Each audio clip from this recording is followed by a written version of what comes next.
if your character were to win the Azureth lottery, what would they spend it on?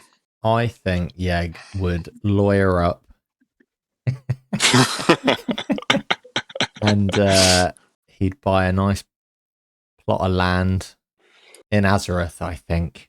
Hometown now, because can't go back to Wyvern Rock. And I think he'd live out his days as doing exactly what he's doing now. Except he'd have a nice home to go back to. So he'd just be a little folk artist, I guess, writing plays and shit. Why did you lawyer up in all of that? Because it's good. It's good to know. It's good to just be lawyered up at any point. Well, no, I think when you win that amount of money, you need to make sure that different you just need a family members permanent lawyer. come out of nowhere being like, "Well, yeah, that's true." It's like, well, no, I have a lawyer. His name is Zarlock. He lives in Stormled. Can you not just say no without having a lawyer? Do you have to have a lawyer in order to say no? It's more out of protection, guys. This makes it a more emphatic no, doesn't it, if you threaten legal action? Well, it's more like if they threaten legal action and they get lawyers and they're coming after me, who is lawyerless, then all of a sudden it becomes an issue. We're now into a sub-question of how well is Azureth Supreme Justice Court run? Like, how well would that claim hold up in a I'll be honest, guys. Do you know what else Jan, where is the the court? Is a gun, Azureth? and I'm going to shoot anyone who comes close to me. If Yeg won the lottery, how much of a claim would his family have who are not domiciled on this continent? I thought all of your family were dead, barring the map guy. Yeah. Yeah, well, Uncle Des, I don't want him coming after me. He's got his own job. Fucking low life. You were mate with him. No, I haven't seen him in a while, but I'll tell you why you would have to lawyer up. That kid's family you shoved off a cliff would be right after you. They would. Exactly. They'd be right on. There you go. Yeah. Can't pay will take it away. They'd be right on that. I feel as if GILDOR would spend every penny travelling the world, basically going to explore the other continents. Who's there? I am certain, I actually know this for a fact, I don't know what I'm saying, I'm more certain, but I know that actually elves aren't based on this continent, they're based on another one, so probably going to see what the OG elven kingdom's like. Dude, your mic's gone, it's not fun. It's not fun anymore. Fucking hell, give me a chance, man. Someone help me out. I think it's something to do with your gain. I think there's something to do with your gain. How about now? What we're talking about now, is this normal? Well, I mean, it sounds normal, yeah, for now. Hopefully it stays that way. Okay. GILDOR will travel the world, namely go to the original elven home. Yeah. That's what he wants. That's what he deserves, to be honest. It's the only place he's fucking welcome, actually. Well, I reckon it goes either one or two ways. I reckon either it completely corrupts him and he just ends up in like a pile of his own sick dead,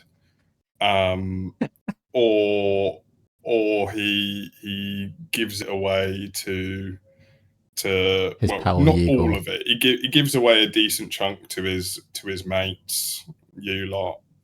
Maybe not to Kit. I feel like Kit's probably Kit's probably not quite at the share your lottery winning. Kit has not earned level relationship yet. But is Kit? Are you a man? I can't remember. Give some to Zarlock, some to Gil, some to Yeg. Give some, well, probably a good amount to JAFF and Connie. Not Henry and Connie. Fucking Henri and Connie.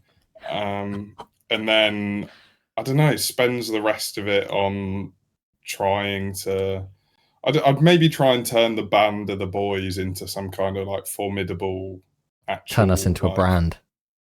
Yeah, like get some soldiers underneath us, turn us into some kind of like roving army of Oh my god, we're mercenaries. Pillars of Azureth have got like an actual army behind them, you know what I mean? Pillars of Azureth, sponsored by the Azureth Euro Millions. What's Kit spending the money on? Cancer treatment. Give it to someone else money and steal it back. Kit is spending the money on medical bills to help save her mum.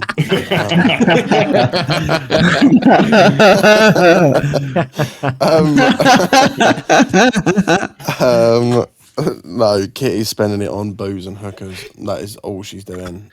I'll do mine for Harkon, the guy who had the other. I thought it was going to be Derek, honestly. No, Derek's already done insurance fraud once, so we know what he'd do with the money. He'd just buy another boat. He'd do it again. He'd do it again. I think Harkon would go back to Nithredis and he'd open like a gladiator arena, and basically like just put on bouts, but he'd actually pay the fighters well, and it wouldn't be like bouts to the death. It'd be like more like spectacle kind of things, and like deck it out with like a trading complex so people could like get bare strong and just have really cool fights for everyone to all the locals to watch and bet on, and make it like there'd be like a little restaurant there and like some food stands, a little bar, you know, maybe at night it turns like a bit of a speakeasy kind of vibe and they always drink and they vibe. Dude, Harkon's got a dream. He's Yeah, got I think he's got a real dream. Why do you think this guy's been fighting for so long? Is what he wants. He wants his own arena. That's what he's been building towards. I hope it works out for him actually now, after hearing that. Hopefully it does. Well, we just In campaign 2, we find a speakeasy run by Hardcore. Vibes. Zarlok does have the horn to call him, so you might see him once more in his my life. goodness, if we ever see Zarlok again. We don't have Zarlok anymore. We don't have Zarlok anymore, but you know, We're one Zarlok down.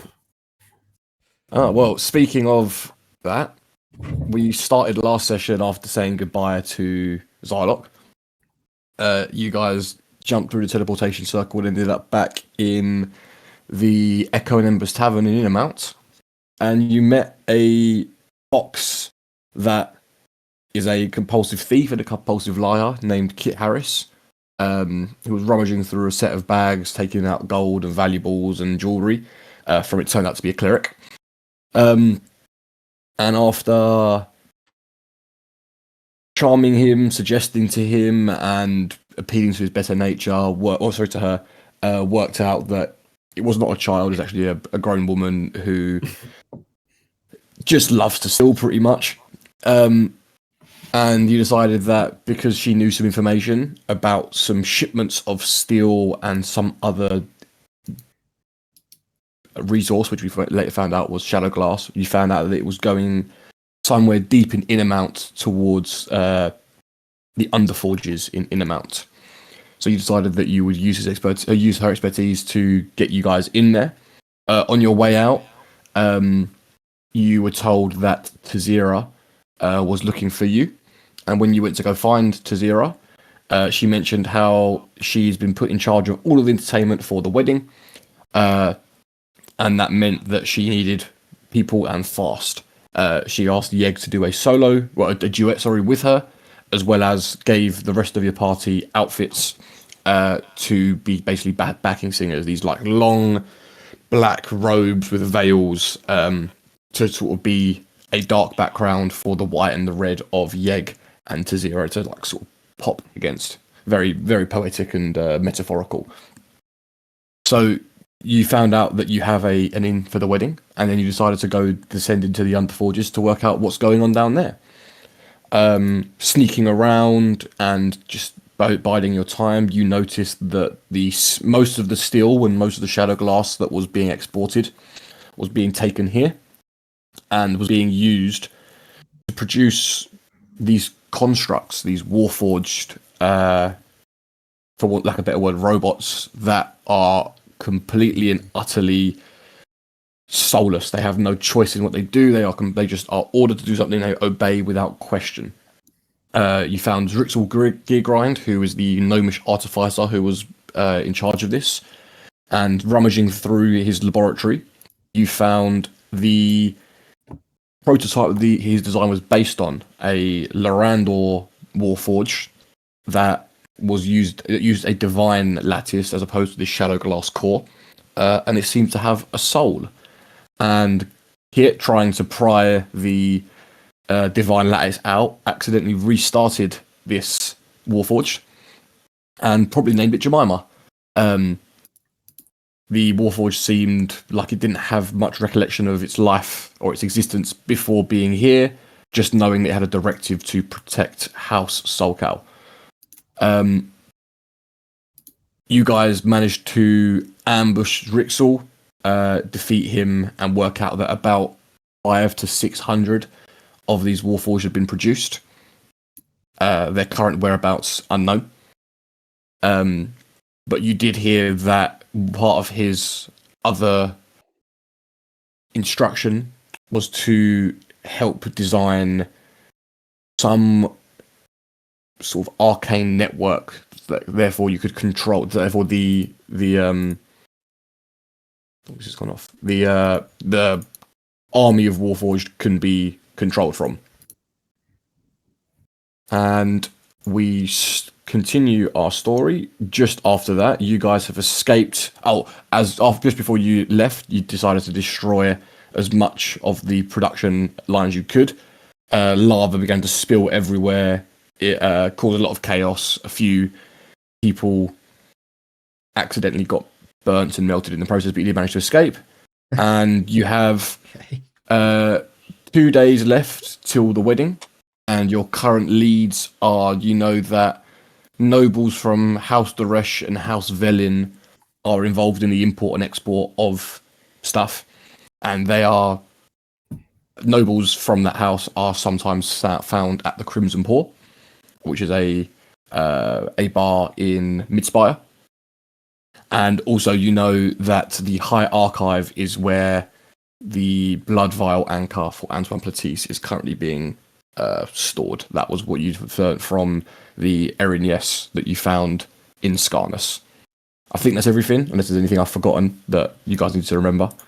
But if that's the case, we will bring ourselves back, and you guys are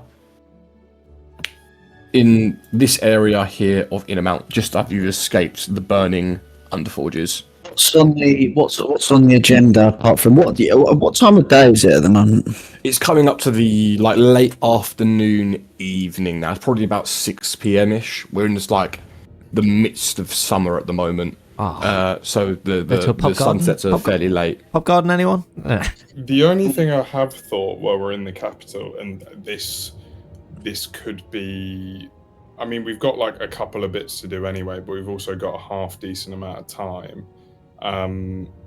The only thing I did think was that we went to the Shadowfell and we kind of learned a decent amount about the gods and the war of the gods and stuff like that, and then we've just kind of put that all on the back burner and not really thought about it since.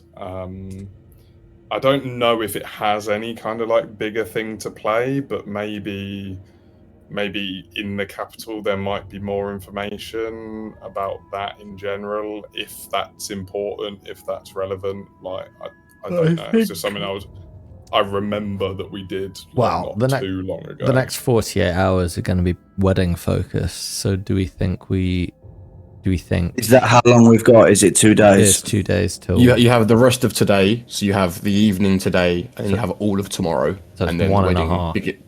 Yeah, pretty much. Oh, is that it? I thought we had more than just dude. literally the day tomorrow. No. Oh, okay. Well, right. Okay, it's all. I mean, I do think we need to carve a considerable amount of time out to actually what are we going to do at the wedding. Well, I mean, I'm gonna have to perform, and hopefully, well, we can. Is it better if we? You're back up. Is it better if we hit a tavern up now, post up for the night, and just iron it all out? So then tomorrow we can get all our eggs in a line, and then go straight into the wedding. I see value in that. I see value in that. Where's Kit? Where's the foxy motherfucker? Where are you? Yeah, you're around here. Don't steal shit. Okay. You also have a construct with you, Jemima, just as a heads up. Shit! Oh wait, that's sorry. Yes. Oh fuck. Which may glazed over which may draw some attention to you guys. Do we have any kind of loose? Do we have any kind of not a blanket, but a robe I could wrap around him so he's at least not just. Yeah, you can take a fancy robe that you definitely guys still have from. Can I when do you infiltrated minor the illusion festival. and just give him some glasses? Does it need to breathe? I think it's more of a sound thing. It does not need to breathe. Image. No. Image of an object. Could we just chuck it in a bag? Just tell it to power off and chuck it in a bag of holding. Yeah, go on airplane mode.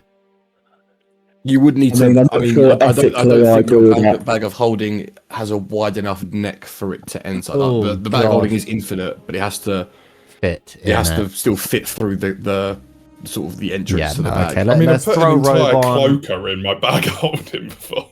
If it was a dead cloak, you can't like fold it up and stuff it in. You can't really fold up a robot. Just fold it up, yeah. So Has true. anyone got a screwdriver? Let's take it apart and put it in the bag. Okay, right, let's stop. Right, listen, construct's clearly going to have to stay out, okay? That's just a fact. So let's put a robe Let's on get it. to that. Jemima Let's get to a on her tavern. it. Yeah. Are you aiming for A tavern where like... So you could go to the Echoed Embers, which is the one you've been going to in Innermount a lot, which is in the Vaulted Warrens. Yeah. Or you can go to the Crimson Paw, which is in Midspire, where you know you might have a chance of finding the people from House Velin and House Doresh.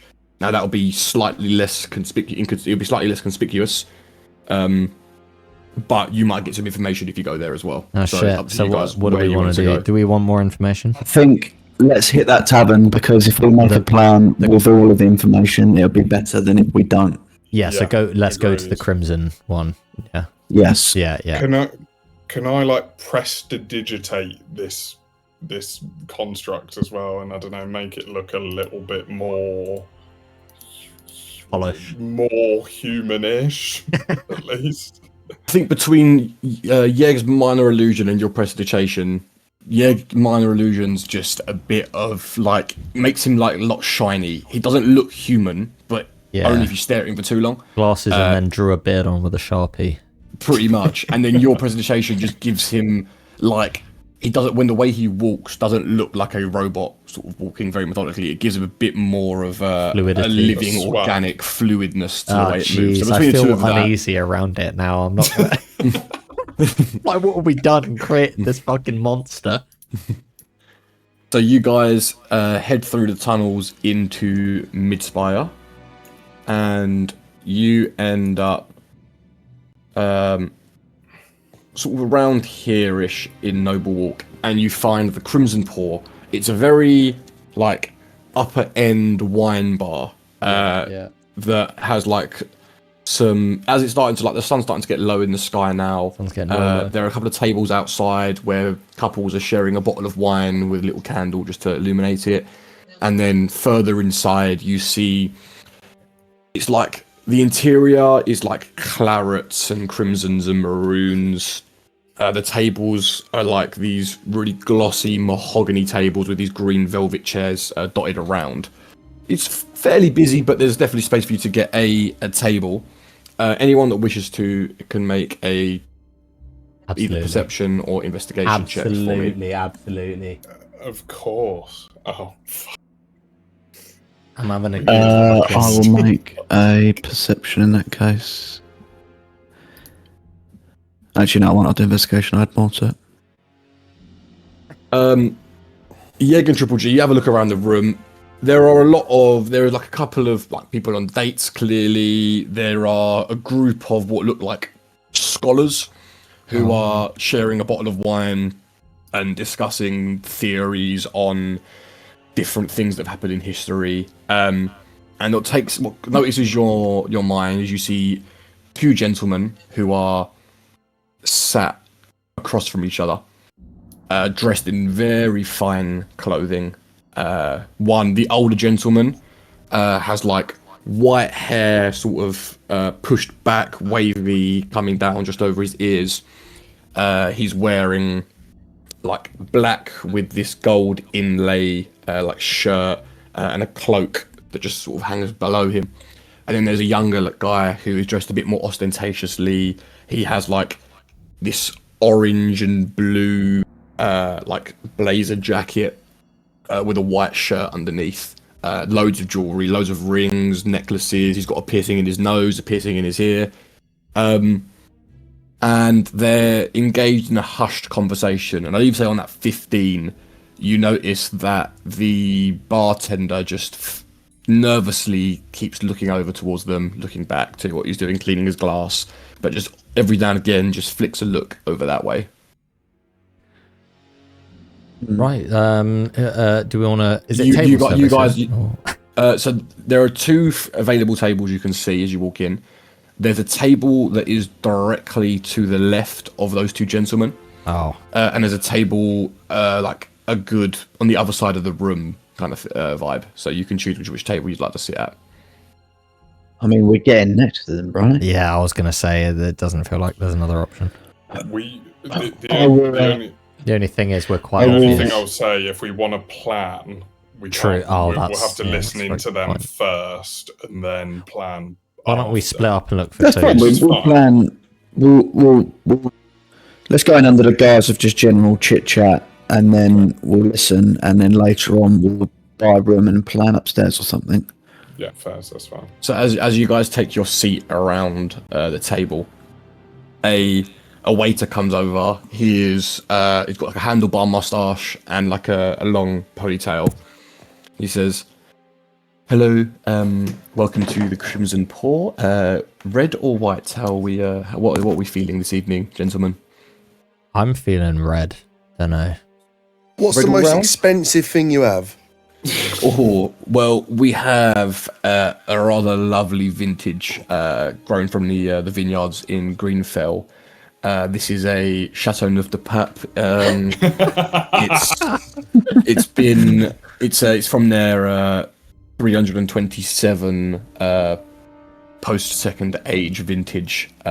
Really like slight tart, but with a bit of a cherry taste to it. A bottle of that will run you around 70 gold for the bottle. 70 gold. 70 gold for a bottle of wine. Are you even of legal age to drink alcohol, Kit? I'll have He's 3, 20, please. She's 24 or something. 3. Three bottles, bottles. please. Well, there's 6. Yes. How many are there of us? That will be 210 gold, sir. And he holds out a hand. What, you pay now? Why, of course. I mean, for our regulars, we pay at the end. But I have to say, I don't recognise any of you, Matt, you people, and And you don't trust You, man. me? Any of you recognise any of you, man. I don't recognise any of you, man.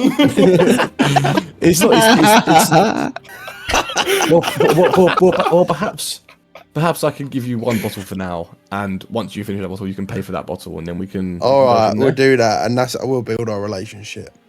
Okay, no worries. And he goes and he gets you this beautiful bottle. He's got like a red wax seal around the top, and he takes out like a curved blade, and he slices up and like cuts. He like sabers the top of the bottle with a perfectly Whoa. clean cut, and begins to pour you all a glass. Places a white tablecloth around the bottom of the bottle and just sits it on that and says, "So yeah, this is our any food for you gentlemen. We can do like various nuts and dried fruits. Yeah, picky bits, mate. Picky bits. Picky bits, no worries. I should do a little smorgasbord, yes? Yeah.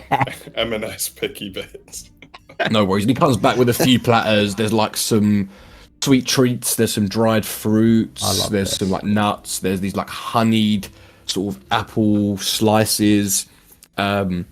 And then just like some more like saltier, like pretzel-esque kind of things. And he leaves you all to it. We've done well of keeping a low profile by ordering the most expensive wine and then And picky we're at bits. an upper end bar. There's probably 5 other tables with the most expensive bottle of wine. So as you are drinking your wine and nibbling on your picky bits, anyone that wants to try and overhear the conversation to your left and right, or to your left, I should say, give me a perception check. Yeah, why not? Right, my rolls today. Don't have even been worry crap. about it. I'm drinking. I'm busy. Triple G, you've sat yourself in the perfect position. You are like back directly to them, and I think you just used a small little bit of arcane energy just to focus your hearing on that table over there, and you hear from the younger gentleman. He says, "Cassian, if you're going to loom, at least have the decency to look like you're enjoying yourself." The older gentleman says, "I don't drink while working." "Ah, yes, and I only drink while working. Balance in all things." There's a brief pause, and the elderly gentleman, who looks like his name is Cassian, doesn't humour his little joke. "The last shipment to the ruins arrived incomplete. They received less than agreed. Alric says, no, delayed, not incomplete is an important distinction. And they'll receive the rest, not to worry. And the elderly gentleman pauses for a second and just looks like, studies him, like, not angrily, just sort of measuring the man. This is not a venture that tolerates inconsistency. And the younger gentleman, Alric, sort of drops his voice and says back slightly shakily, no, it isn't. The forges are running beyond capacity. Materials are arriving faster than they can be processed, and labour just isn't keeping up. The elderly gentleman says, then adjust. Alric says, I am, just the slaves break faster than we can replace them. The elderly gentleman, Cassian, says, then replace them faster. It's simple. The demand from Skarnus is increasing. They are not preparing for defense, Alric, and neither are we. The children of darkness expect efficiency, not excuses. Alric says, then they'll have it. Cassian then stands up and says, see that they do. And as he goes to walk off, without looking back, he says, and Alric, if you insist on playing the fool, do try not to become one. And he walks away, and Alric drains his glass, signals, and the waiter comes back and refills his glass with another full to the brim goblet of wine.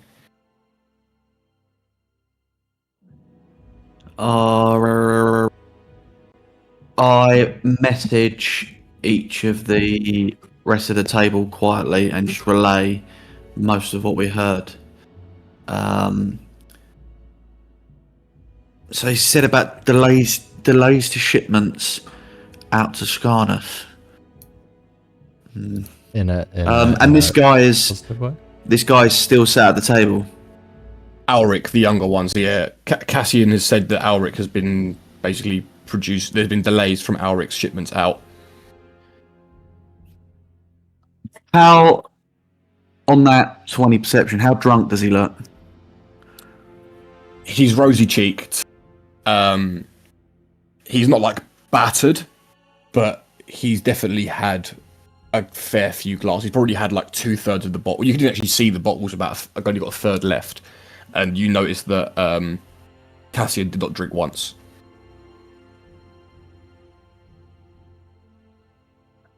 I message the boys and say, I have had an idea of how to get this guy truly on his own. We could, one of you could go and get a room, and I could lure this guy upstairs. What?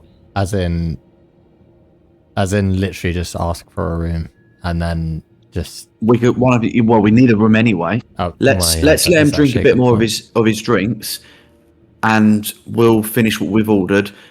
Go and order a room, and my plan involves me and him being relatively alone, and I'll come up to the room, and you three get ready to ambush him.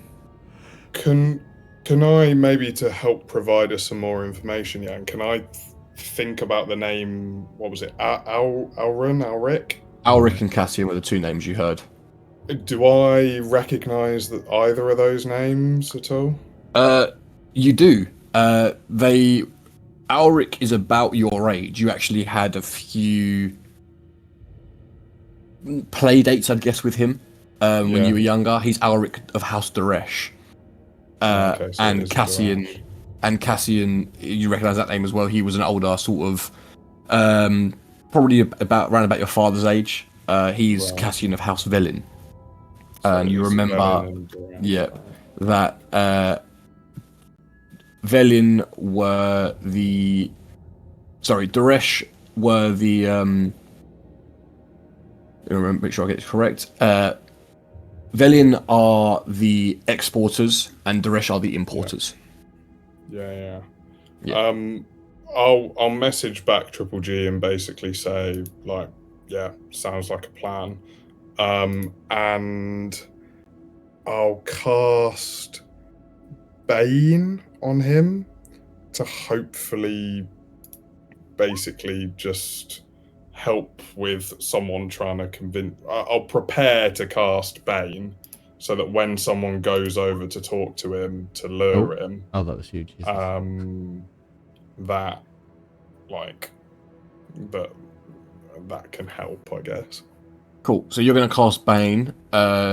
Yeg and Kit, are you going to go and sort out a room? Yeah, we can. Absolutely. Cool. So you go over to the barkeep who was sort of flickering eye contact over to that table, who seems to have relaxed now that Cassian has left. Says, gentlemen, has everything been to your liking so far? It has been just delightful. We were hoping that we could get a room here. It's completely fine. What sort of room are you after? We have different types of rooms. We have our executive suite that ranges to around about 15 gold a night. We have a more standard room that will sleep 2. What amenities does the like executive room bring, or is it just size? Is it just bed? Is it? It's you have a window that overlooks an exterior view of basically the entirety of the city. That's nice. It has a small office. It has 2 separate bedrooms, so it can sleep 4 comfortably. Oh, that's lovely. That is lovely. What do you say? And it also comes with Yeah. a butler service if you need. Unreal. Okay, we'll do that then. The executive for 15 gold. Perfect. Should I put the bottle of wine on your tab for the room? Yeah, probably best. Probably Perfect. best. So at the moment, your bill will be 85 gold. We will 85 we will gold. take payment on checkout. Yeah, no let me problem. just make that note. Amazing. And he hands you a key. Says the executive suite is on the top floor. Floor. It's the only room on the top floor. No so lift, you can only just hide. stairs. What technology do we have? Just the staircase, but it's a lovely staircase. Yeah, Points good, near is yeah. actually a very nice, like wooden mahogany handrail along this purpley cool. carpeted staircase going upwards. Cool beans, brother. Nice seeing you. And see you in a bit. Yeg's had a couple of drinks, so yeah, I don't know.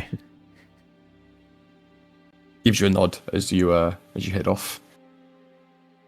As I see them exit, I will message one last time to JAFF and say, stay here at the table and keep drinking by yourself. If you see it kick off, come over, but stay out and just have my back just in case. And I'll walk over to the bar, I'll sit down and I'll ask for a shot of whatever the house shot is of my own, and I will ask him to walk one over to the guy sat on his own and let him know it's from me. I'll just keep a firm eye on basically the other side. So if anyone's coming towards this table, I'm just scanning the room, making sure if anyone other than the barkeep obviously goes up to the table, I'll keep scanning while I'm drinking. You hand over about 5 silver, and he pours this like deep, darkish, like purplish brown, almost liquid into a small shot glass. And the barkeep heads over, speaks in a low voice to Alric, and Alric sort of looks over to where you are, takes the shot, and walks over to you.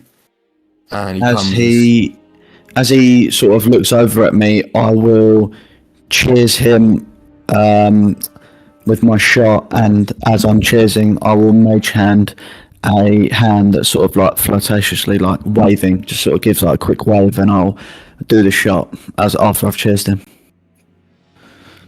As you cheer him, he sort of stands up and he does the shot as he walks over to you, places it down, and says, "I don't usually drink with strangers, but it's not every day an elf comes and pays me a visit with a shot. I'm Alric. You are? My name is Gil. extend a hand out.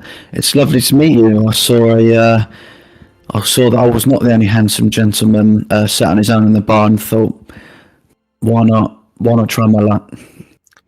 Make just a straight charisma check for me. Because only 10. I'll give you a clue. It's in God's hands. He chuckles, takes your hand, holds it just for a second too long, and says, "Why, you're quite the charmer, aren't you, Gil?" He points to the barkeep. Another shot each, and the barkeep just pours 2 shots. Doesn't even take any gold for it, and he hands you another one of the shots and takes one himself and says, "To elf and human relations," he says with a small little wink, and cheers you and does a shot. I knock it straight back. So now we're both less lonely. How are things? What's been going on with you? What do you do around here? I'm obviously, as you said, not from around here. So, just moved to town and thought, well, it must be my lucky day when I saw you across the bar. He sort of puffs out his chest and says, "Oh, well, nothing too crazy. I'm quite high up in charge of the exports of items outside of the city." Oh, wow, really? Well, I don't mean to brag, and then he goes on to brag about literally how important he is to the goings on of the exports of the city. He details about how he helps export a lot of the weaponry that's made in the Underforges, but he keeps it very simple. Like, in the Underforges we outfit steel to a lot of the different city guards, both in Northspire and the other surrounding cities. We also speak a lot with the other kingdoms like Duskmoor and Denthir. Although things have been a bit tricky with Denthir, and he goes on this long political speech about how now they're a democratic republic. The trade routes have been impacted and the taxes have gone up, and it's just making his job harder. While I was talking, Gildor's palms are sweating because whilst this seemed like a good idea 5 minutes ago, he didn't actually think that this would work half as well as it currently has. So after he finishes talking, it makes a big show of being like, I am just blown away. I didn't think when I sent that shot over, I would be talking to a man as esteemed as you. I mean, you sound just off the clock busy. You're not working tonight, are you? When you're someone like me, you're working 24/7. You never get a moment's rest.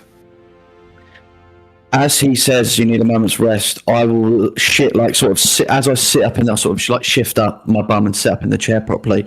I'll like lean forwards and put my hand on top of his hand and say, "Well, no, that's just silly. Everyone needs some sort of relaxation."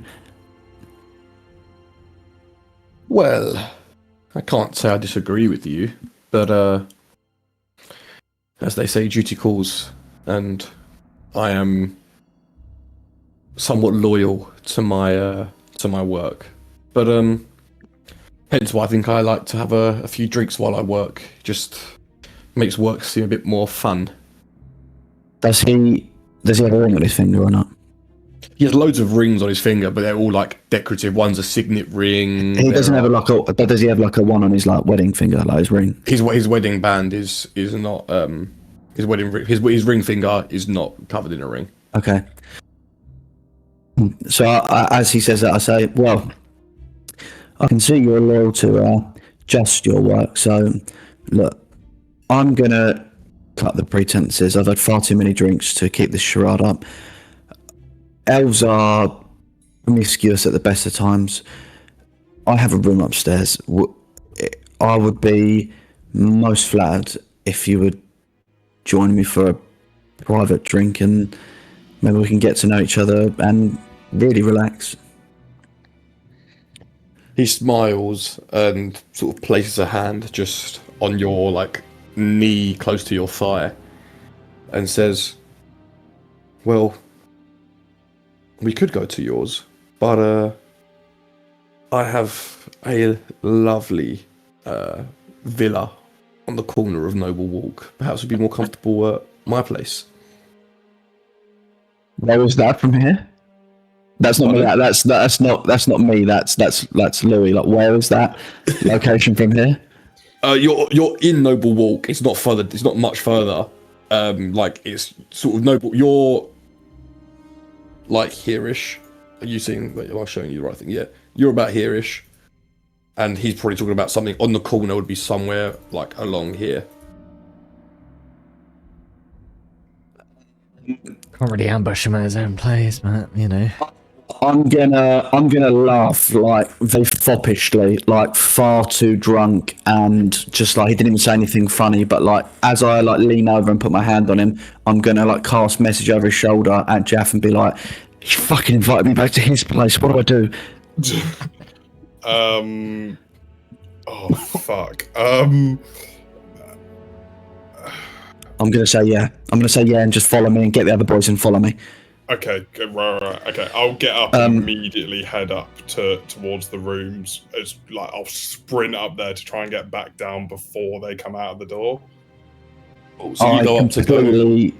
I completely ignore as Jeff goes past and say, "Well, look, let me settle up the drinks here, and then do you know what? It's my first night here. I promised myself I'd say yes to everything. Let's do it." He says, no need to set anything up, and he just looks at the barman and gives him a nod, and he says, I've taken care of it. And he takes you by the hand and sort of starts to lead you out of the Crimson Paw, and you come out and you turn right and you head off towards the edge of the walled part of the city. And you start to see the houses get bigger and bigger and bigger. They're all like terracotta roofs with verandas and balconies. They have these small little gardens at the back with beautiful like apple trees and pear trees. He takes you to one right at the very edge on the corner, and it's one of the most grand of them all. There's two guards standing directly outside, and he says to the guards, "I have some company this evening, so ensure we are not disturbed." And he takes your hand, then he walks you inside. It's lavishly decorated. There's like an open air atrium, these white marble pillars holding up like the big entrance to the walkway. And he says to you, Gil, it's maybe rather forward for me to ask, but I have to just come clean, I guess. You said that whilst you're here, you were happy to say yes to everything. Oh, Jesus. Oh no. Is that something you wish to stick by? Well, you suggest what you want to suggest, and we'll test that theory together. He smiles and says, I'll take that as a yes. Follow me. And he heads towards, there's like you're in this like open air, like sort of courtyard area. And there's sort of like a door directed to your north, door directed to your east, and door directed to your west. He heads off to the west, opens the door, and there is sort of a staircase going up and a staircase going down. And he takes you by the hand and leads you into the staircase going down.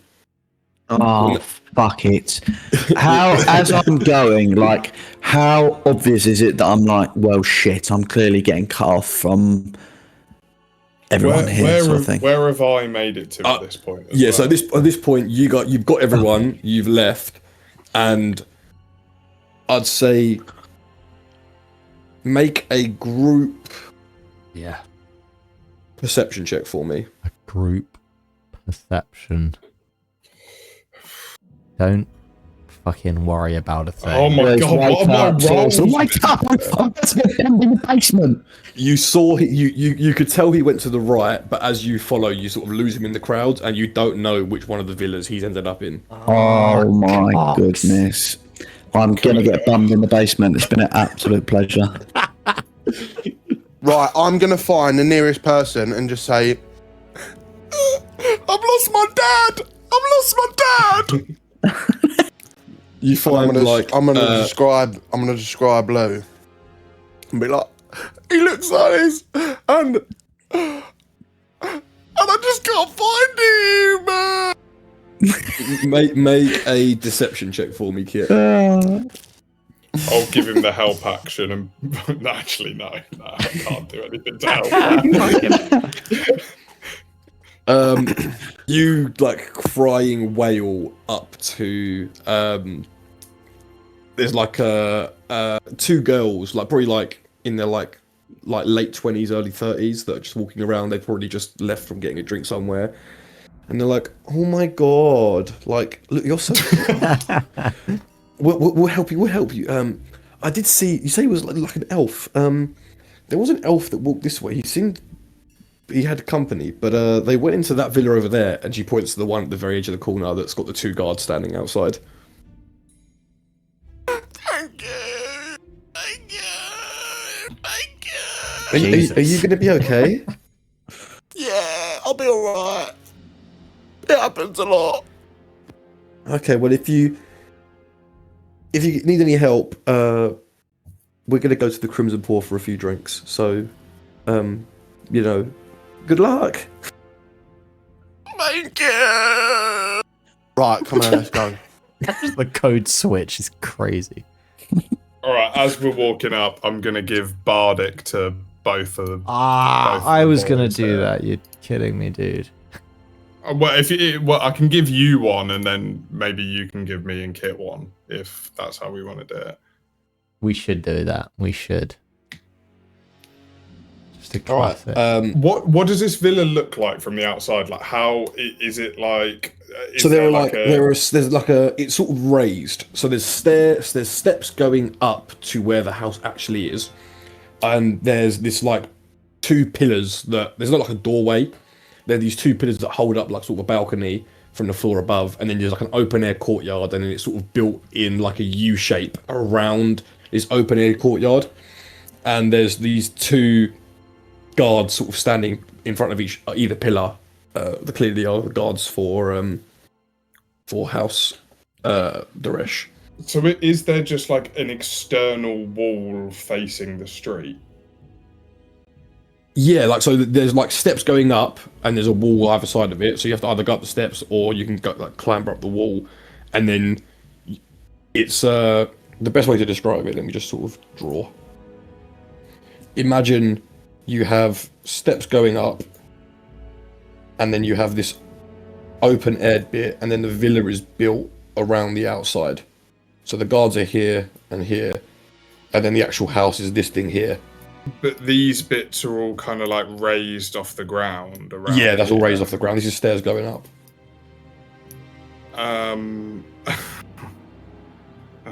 Okay. All right. Boys, what are we doing with these guards? We're just gonna fucking murder them.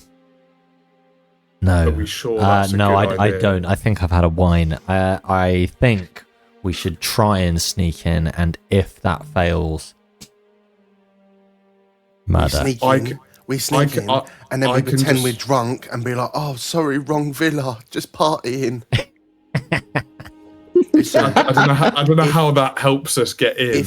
If once we no, because we try and sneak in, right? But if we get caught, it don't fucking matter. We just say, "Oh, this ain't my Airbnb," you know. Do you know? That's exactly what we're gonna say. Ah, fuck's sake, darling, we're in the wrong place. Not again. Right. You seen a funny looking elf? Right, okay, fine. I guess we're doing that then. Well, what other ideas do you have? Do we see any secret entrances? Shazam! Open sesame! Make an investigation check for me. That's not bad, you know. There we go. First good fucking roll of the day. There are no secret entrances, but you do notice that there is like some hanging vines. Oh, that yeah. Maybe you could clamber up to at least go around the guards, but it would be, you're not sure if they'd hold your weight. They'll hold fucking one of us. Well, you two are small. Fuck so me, you those two vines try- better hold me. I'm away about fucking 3 kilo. I was going to say, you two go first. You're small. Yeah. I'm not owed vines. All right, acrobatics or athletics checks for both of you. Oh yeah, let's do it. Oh, dude. It's not bad. You both managed to clamber up the vines. That's fucking huge. Make a stealth check for me as well. Ah, yeah, mate. No worries, boss. Ooh. Yeah, your foot slips ever so slightly. It makes a little bit of a scuffle, but luckily no one's been alerted as of yet. Right, can we help Jaff up somehow? Is that possible? Yeah, if you want, Jaff, you can make an acrobatics or athletics with advantage from their help. Yeah, okay, fine. Acrobatics or athletics? Yeah. Bang! And a stealth and a flat stealth check for me. A flat stealth.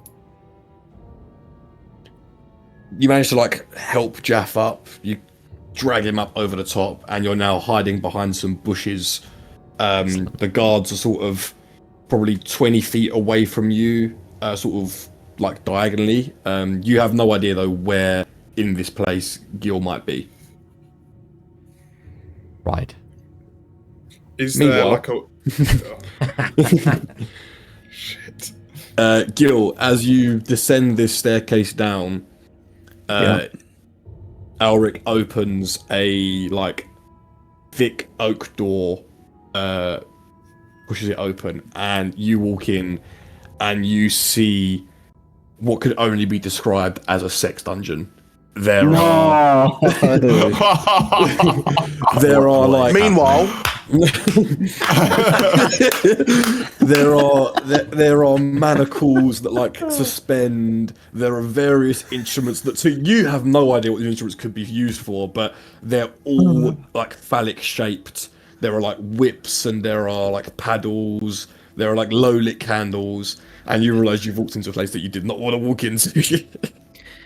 You've got to ask yourself, when you force the DM into ad-libbing a sex dungeon, what sort of decisions did you make that got us here, sort of thing? What do you mean? This was the first thing I wrote in Azureth. This came before all of the gods. Before Jan has been waiting for this this moment almost a year. And now I'm going to pull up a map. Roll initiative in the sex dungeon. I will. There's a picture of Zarloth on the wall. Has he shut the door, or? He's in the process of shutting it now.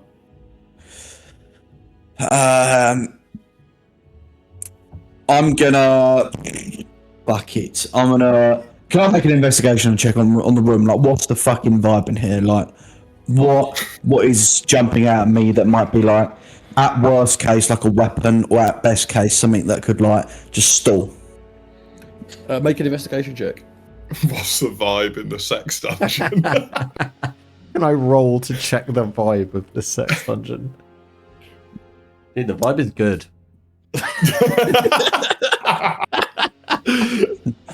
So looking around, there's a small area in the corner which seems to be like a bar area. Like, it's not served by anyone, no one mans it, but there's like wine bottles, like a couple of glasses. There is like a wooden table, I guess, that has like padded areas at the top, the base and the top.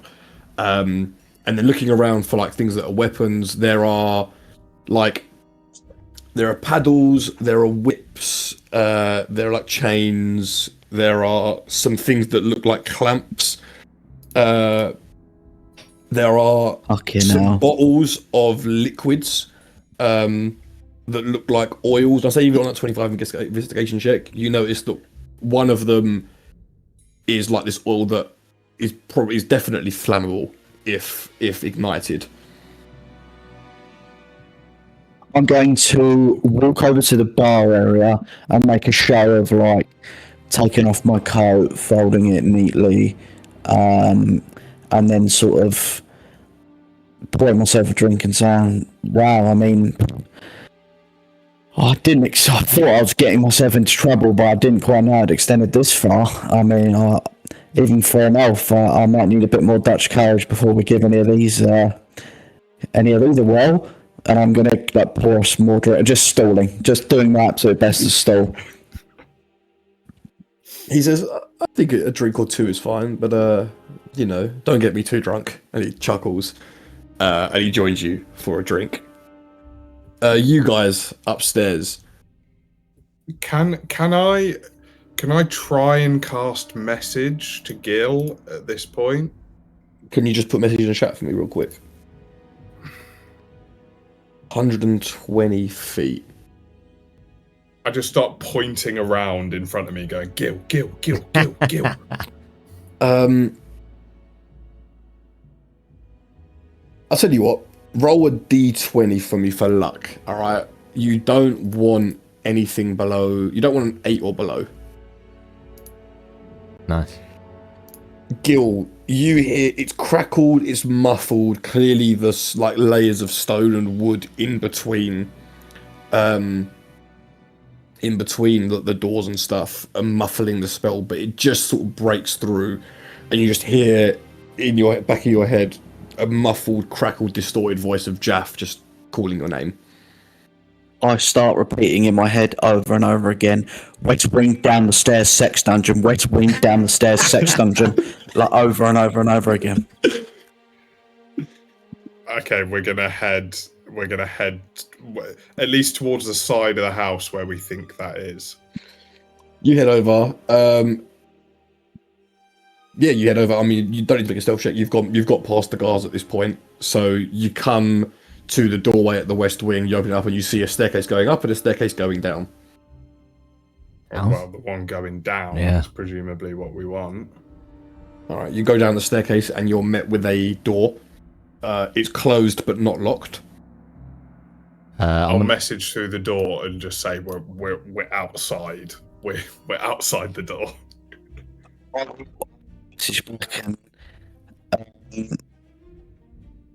My signal when I say the words,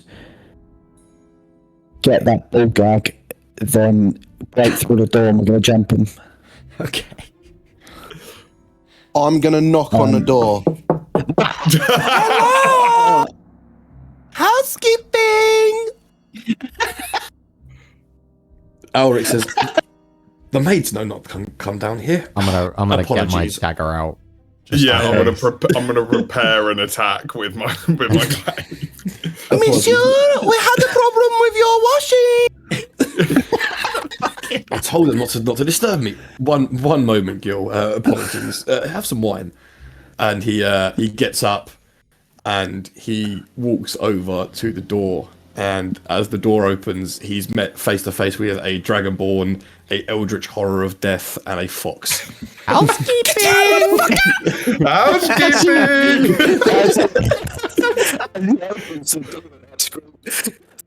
I didn't hear a word you said. Yeah, we lost you there. Didn't hear a word of that. As he opens the door, I scream, "Get the ball gag!" and run over.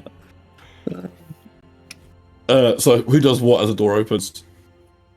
Well, I think Kit jumped you in just then, will though. get a surprise round basically. Oh, mate. Putting him in I'll his go for a place. grapple. Yeah, I'm gonna just kick his legs out so he goes to ground. Yeah, I'm just gonna fucking dive on top of it. Get the ball gag! All right, I'll tell you what we'll do. You guys can make a group athletics check, and he'll make one with disadvantage to bite off the What was it? Acrobatics, you say? or athletics, either one, acrobatics or athletics, whatever you prefer to use in this. Oh my goodness. Oh my god. So the median roll is a 19. He's got disadvantage. He's got to beat that. Oh my. Oh. The 18 would have done it, but the 2 doesn't. Fuck. That was close. So as you say housekeeping, Gil says get the ball gag, and he opens the door. He just gets pounced on by absolutely everyone, and you manage to hold him. You're now holding him restrained. what are you trying to do with him right now? There are a whole host. I'm of gonna chains run and over to manacles the chains and just fucking wrap him up there quick. I'm gonna cover his mouth. I'm gonna keep my hand like. Actually, get the ball gag, not the signal now. Get the ball gag. You shove a ball gag in his mouth and you chain him up to the hanging things, and he's now standing there, hands chained above his head with a ball gag in his mouth. With a housekeeper's motherfucker. Right, we're not... Okay. I'm gonna ask him if he's horny. Oh, he's hard.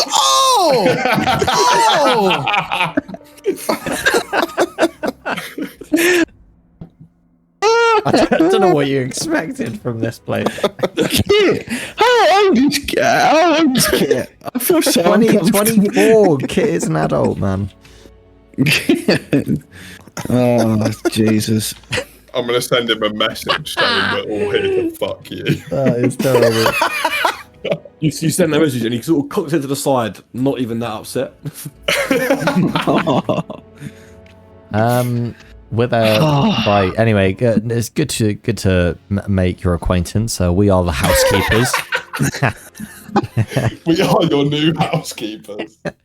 Yeah. Right. Why are we gagging this guy? I mean, I thought ask the questions we want to ask. Oh shit, he can't even speak. Hang on. I'm gonna take that gag out of his mouth. As you pull the gag out of his mouth, he's like, I'm confused. Is this like an orgy, or am I actually fucked right now? This is the biggest orgy you've ever been in. Believe me, I've been in bigger. Okay. Someone get a whip. Yes. Right. Can we get to the questions of why we actually are here? Because we can't. We're not just messing around with you. Sorry, mate. Where are you sending the steel shit? Where are you sending the steel robots? Are they going to scan us? Yes, most of them are at least. What's the plan? What have you been instructed to do? Where are you sending them, and what's the plan when they get there?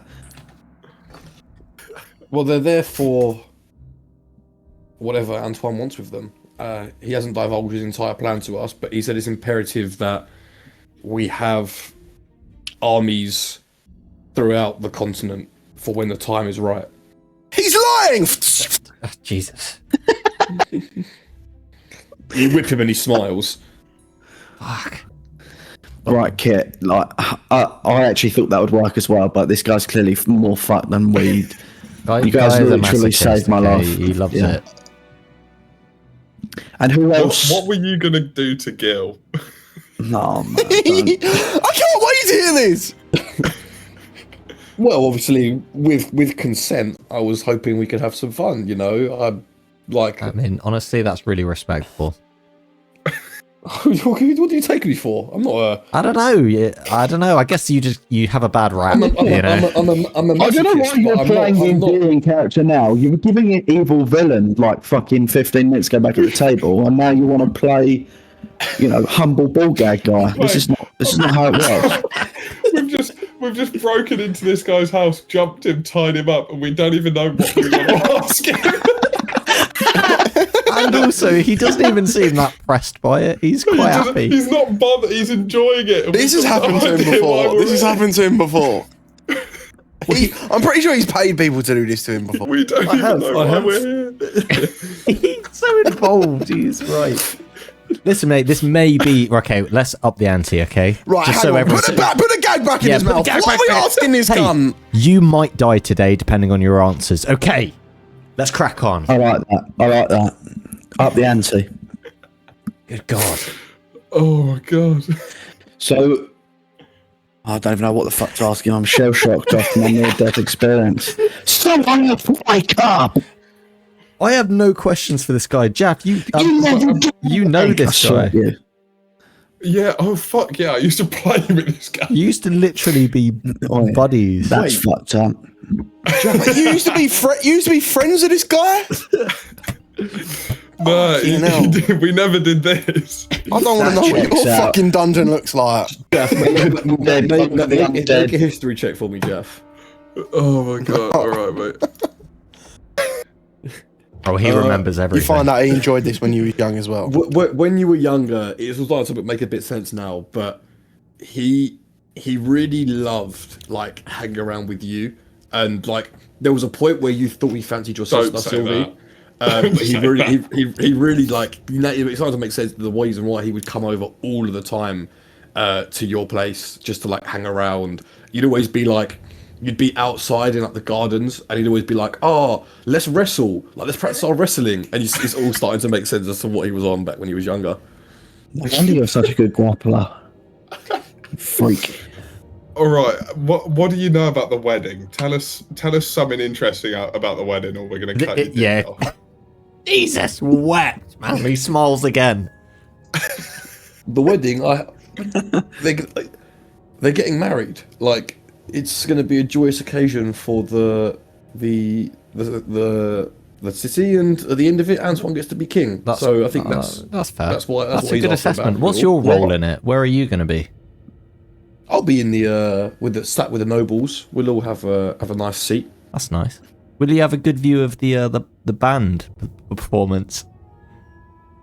I don't know where You don't the know. band are No, going no, to that's be. okay. I was just Personally, asking. Hang on a I'd minute. assume so.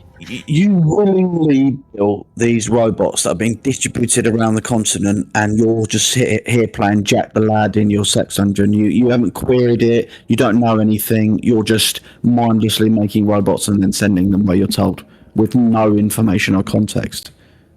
Well, I'll be honest. I've been a little bit cheeky. Okay. Yeah, you have. I've been taking a few of these Warforged constructions For yourself. for myself and trying to find some private buyers. That's what's fucking up. That's what we're talking about. You know, Where are they? That's why we're here, boys. That's why we're here. Yeah. Where are they? I shipped them to just a small warehouse I have just outside the city, down where southeast of the footholds. It's a farmstead that is actually my family Where? own. Where? Address now, please. Come on. Yeah, whip his nutsack. He describes where it is, and it's basically, if you're looking at the foothold, it's like over here-ish, like. Oh, it's way out Sorry. there. No, sorry. This way, south. It's like past the Dawnfields. There's like more farmland over this way. It's near Connie's. That's crazy. It's near whose? Connie's and Henri's. Who's Connie and Henri? Are they people I should be knowing? Brother, there's a marker on the map called Connie and Henri's farm. He's not seeing your map. Okay. You're messing with my brain here because I'm looking at a map on my screen and all I did was reference the map. He's talking as the guy's gagged up. No, fuck me, guys. I think I was just speaking out loud, and he's like, "Who's Connie and Henri?" I'm like, I'm only commenting on what I'm looking at. I thought you were speaking as saying that is as Yeg and not as Finn. No, I was just looking at the map. I was like, oh shit, that's near Connie and Henri's. This man's sex drive is so powerful it just broke through the fourth wall. Right, we've got so the address there. That's good. were you personally? Did you have your own part to play in building these? Were you involved in the construction process, or? No, I was just told to help get them from here to the ruins of Adamankar in Skarnus. And you still don't know what they're going to do when they're there. Apparently, he's amassing an army out there for when his words were for when the time is right. How are they getting there? We have ships that go from Port Felhammer, and they go up and around. So if I go to the map, Okay, that's good to know. We need to stop that. We need to sink those boats. Anybody else got any questions for this guy before we just kill him? Fucking hell, man. I don't know. I'm gonna turn to the robot that we've had with us the whole time, yeah. and ask him if he has anything he makes of this.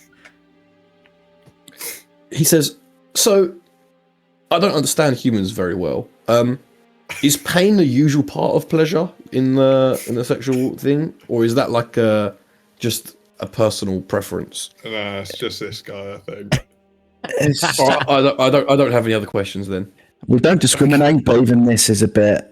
This is the upper echelon. Yeah. It's on a slightly more extreme scale than the rest of the world. Cathon. Eldorin.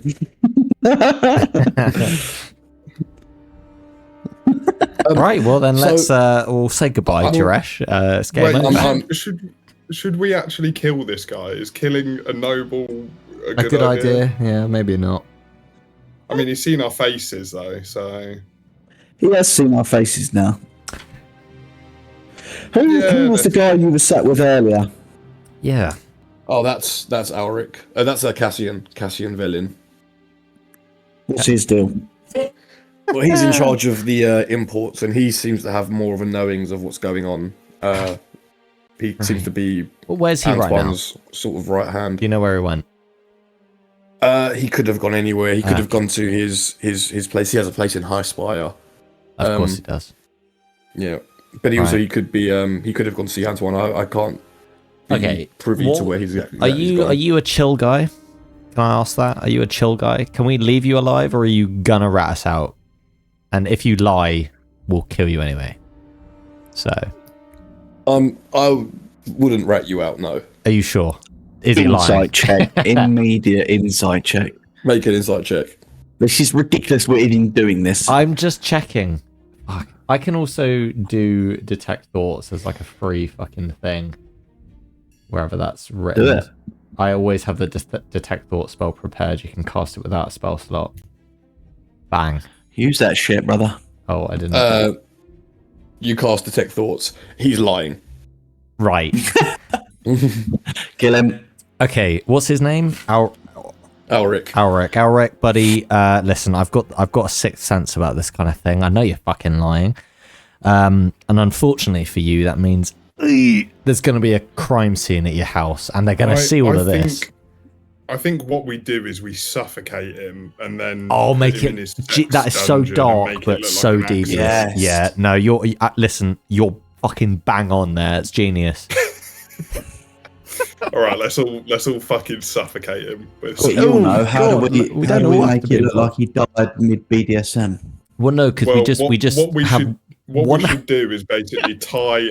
If we tie like a chain or a belt around his neck, and just make him like naked, gripping his cock. Yeah, we pull his pants down. He could have been having like a total wank, basically. Is he hearing all this? He's hearing all of this, and like he says, "Fucking hell, they're actually going to believe that's right as well. They're never going to know I was murdered." All right, I'm gonna get one of the belts and just tie it around his neck and start fucking. I can hear that thought in his head. He's just like, "Oh, fuck!" It's the easiest win we've had. It's the most devious thing we've ever done. And the easiest win we've had is winning a man's. I reckon no idea he set himself up to just die without any questions. Oh my goodness. So you suffocate the life out of him, and you do your best to make it look like it was through an act of sex. It was a chokey wank. Yes, a chokey wank. Oh my god. It's the craziest thing.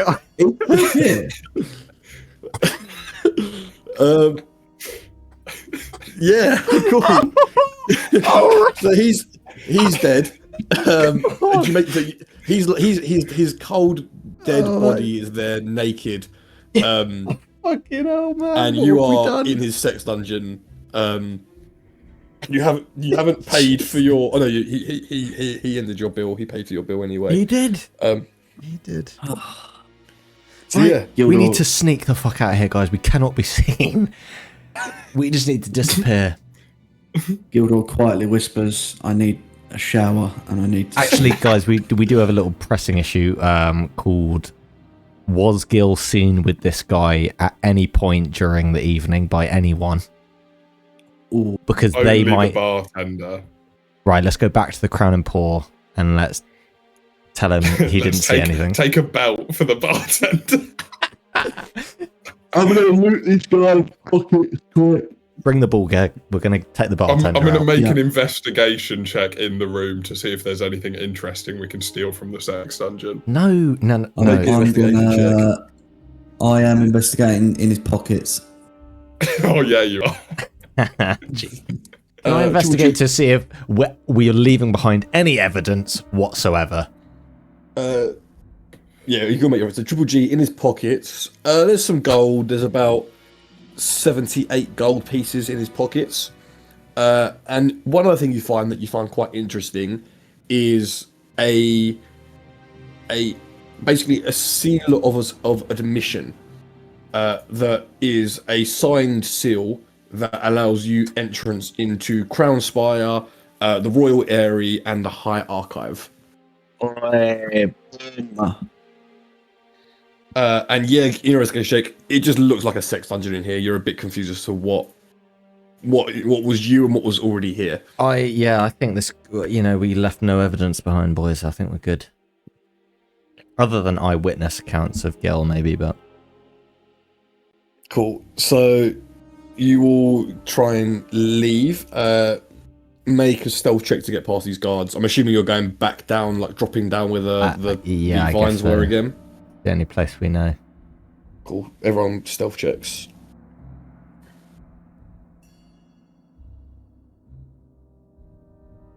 Gil and Kit, if you could make one. 11. Oh, gee whiz. Right, the median rolls are 19.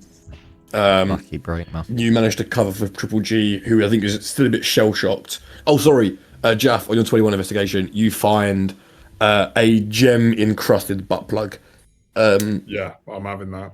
Yeah, the gem's probably worth about 250 gold, but you don't know if it being a butt plug makes it worth more or less.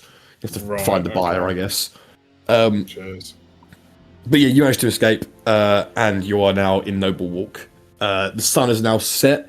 It's probably about 9, maybe 10 p.m. So you guys can listen. I got that room, which is now paid for by the dead guy, I think. So, is it? Did he square it up for everyone, or just because Gil was kind of like? I think because Gil was with your party, they put it all on the same tab, so it's all paid up. What a nice guy. What a nice guy. So yeah, we've got a room paid for. Can sleep 4 of us, and I think that makes sense. Okay, do we now is the time for strategy? Yeah. Yeah. Is that your walk line I heard? Yeah, yeah. So, what do we know? We know that we have an in through the musical aspects of... Yeah, and we'll all be cloaked up. So, like, it's not like we need to do extra hiding. We know that I've just nicked a pass into Crown Spire. We also know that we need the blood thing that's in that vault. Yeah. I feel like I obviously have Glyph of Warding as well. Wasn't we going to sneak in? I start planting Glyph of Wardings everywhere. Can you stack Glyph of Warding? Was that a thing? Well, what I was thinking was if we chuck a load of them like onto something, we can basically just create like a bomb. Well, I'm thinking if we spread them, like unless. So I have this Crown Spire pass now. Unless I use it tomorrow, go up there myself, plant 3, then on the day of plant another 3. That's 6. And then we explode them and lob like a fireball in there, maybe. Spread that out as much as possible to cause maximum chaos. And then, whilst the chaos is on, we're breaking for the vault. Well, that was what I was going to get to the bottom of. Like, once we cause the chaos, are we like when are we going for Antoine? Like, do you know what getting to the vault is kind of side point of getting. It's like one of the points we have to go through before getting to Antoine. So it's like, do we cause distraction, go for the vault, and then figure out sorting out Antoine after, or do we try and? I mean, do we even try and go for the vault tomorrow, and then sort out Antoine on the day of the wedding? But then also in the middle of the ceremony, like trying to attack him, everyone's going to be there, aren't they? I don't see us getting anywhere near that vault on a regular day. Yeah, no, that's fair. Jaff, you would know that the High Archive, like, people are allowed in the High Archive. It's basically like the main area is like a massive library. Obviously, you don't know where the vault would be that would have this. This. Would I this not know vial. where the vault is? Well, you know that the vaults would be deeper. Like all of the more restricted knowledge and the more restricted items would be deeper and deeper and deeper. So you would just assume that something this important to Antoine would be the most deepest and darkest kept thing. Obviously, so you know that you can get entrance into the main archive nice and easily. Especially with your pass now, it gets you to Crown Spire, gets you into the High Archive. Delving deeper would be possible. It's just, you know, you have to sort of address that as and when you get there. Would it be? Well, you'll tell me whether or not I know this. Is it like it would be guarded by people, or there's just kind of like locked doors, or like on the way through? You know you don't know too much about the High Archive, but you know there's not a massive guard force there, because a lot of the defenses are more arcane in nature than they are like guarded in nature. Right. Okay. Well, look, I'll relay that to everyone else, and I'll say that it does sound like we might be able to delve into there tomorrow. There'll be it's less kind of people defense and more magical defense. So whether or not it matters on the day of the wedding or the day before might not be entirely prevalent, but is still like a factor to consider. What are you thinking? So that's what a plan is. So one option. So yours is definitely an option. I think from like start to finish, going in through Yeg's disguise, blowing up a shitload of stuff, and then getting down to the vault is a fully from start to finish thought out plan. Your plan would be, let's like talk it from start to finish. So we have a like fleshed out option. Yeah. So I guess start of it in my head would be we go tomorrow, we use the pass, we get into the High Archives. There might just also be general good information from doing a little recce of Crown Spire beforehand. Like we can see what's going up, like the presence of people there. We can just get a general kind of recce of the thing. We go into the High Archives, and we can at least, again, even if we don't go all the way through, we can at least get a sense of, if we do go with plan number one, what we'll kind of be up against in the thick of it the day after. But if it looks like we can get through, then we would then have, for the wedding the day after, we would have the vial of blood, which is kind of important as for stopping the ritual. And I guess then the bit that I haven't thought out, and the bit that I'm not sure what the answer to would be, is once we're in there, the day of the wedding, how do we get to Antoine? I mean, we're all kind of working on the assumption that we're going to go in there as the band and like follow that until the wedding starts. I mean, in theory, could we just get in as the band and then immediately split off before you any guys of the can for ceremony sure starts? Because you're just you're going in as like backup. dancers, But singers. if you do as well, I mean, she'd panic a little bit, but it's not like she's gonna. Well, like, I have quite. I'm like part of it. I have a solo that she gave me, Yeah. so I need to be there, which is also kind of a bit of a middle finger to Antoine, considering. Well, yeah. The only that's the bit of the plan which I don't know yet is once we're in there on the day of the wedding, if we have already got the vial of blood, what we do then. Wait, let me look at this ritual again. Put it up on the screen so everyone can see.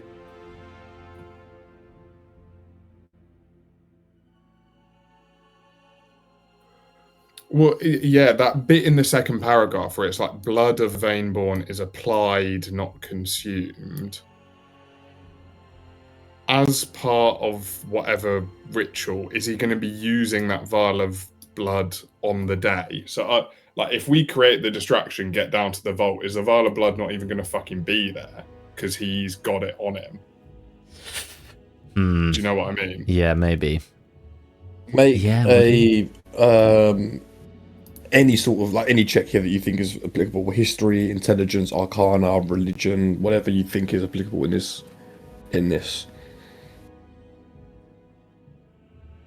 I'll make. I mean, religion seems vaguely relevant. From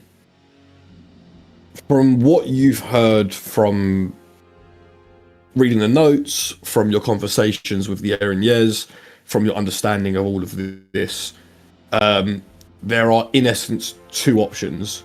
He could apply the blood from the vial, which is in the High Archive, or he could apply his own blood there, and like with the blood that actually is inside his body. In essence, he could use that blood which he has on him, and that would therefore keep the vial separate. Because you also believe, I think, on that 20 religion, you would know that having him and the vial in the same place is dangerous, because keeping them separate is kind of what protects him. He can't be caught with the one thing that can be used to massively weaken him. Oh, okay. So this is basically his like. Oh, what's the? It's like a phylactery in a sense. Yes, this is like his phylactery. Basically. Yeah, it doesn't tie him completely, but it massively weakens him if it's destroyed or no longer exists. Okay. Well, okay. So it probably will be still in the vault on the day. But I guess Gil, to follow on from your plan, once we do grab the vial of the blood, what do we do after? Like, what's immediately destroy it? No, or well, yeah, but then what's the next step, kind of thing? do we confront him there and then? As in, like, do we then try and finish him off? Do we flee to continue harming his plans and, accruing more of our strength, and then coming back later down the line to finish him off fully as in Mortal Kombat? Because if we confront him there and then we might as well try and get the blood tomorrow, because then we've got a guaranteed way of at least being close to him. Granted, it's the worst situation possible, but like, if we create the distraction, run off, grab the blood, and then attempt to confront him, like we're just searching around the castle for where he's going to be. What if we destroy this blood vial? Is that it? Like he can't make a new one, can he? Own, can't he? Isn't that the whole? No, so he can use his. There's two things. You have the blood vial that he has is basically like an anchor for his power. It anchors his strength because that is the blood of the Vaneborn that produced him. So the second Vaneborn that produced Silas, that is his blood. He would use his own blood to ascend Sylvie, or whoever he wants to ascend, but obviously it's Sylvie. I mean, but by destroying the vial, you allow him to actually be defeated. If that bot vial does stay intact, you cannot properly kill him. He will not fully die. It's only if that vial is destroyed can you actually deal proper damage to him and kill him. Selfishly, I obviously also want to stop my sister getting turned into a vampire. Ideally, like,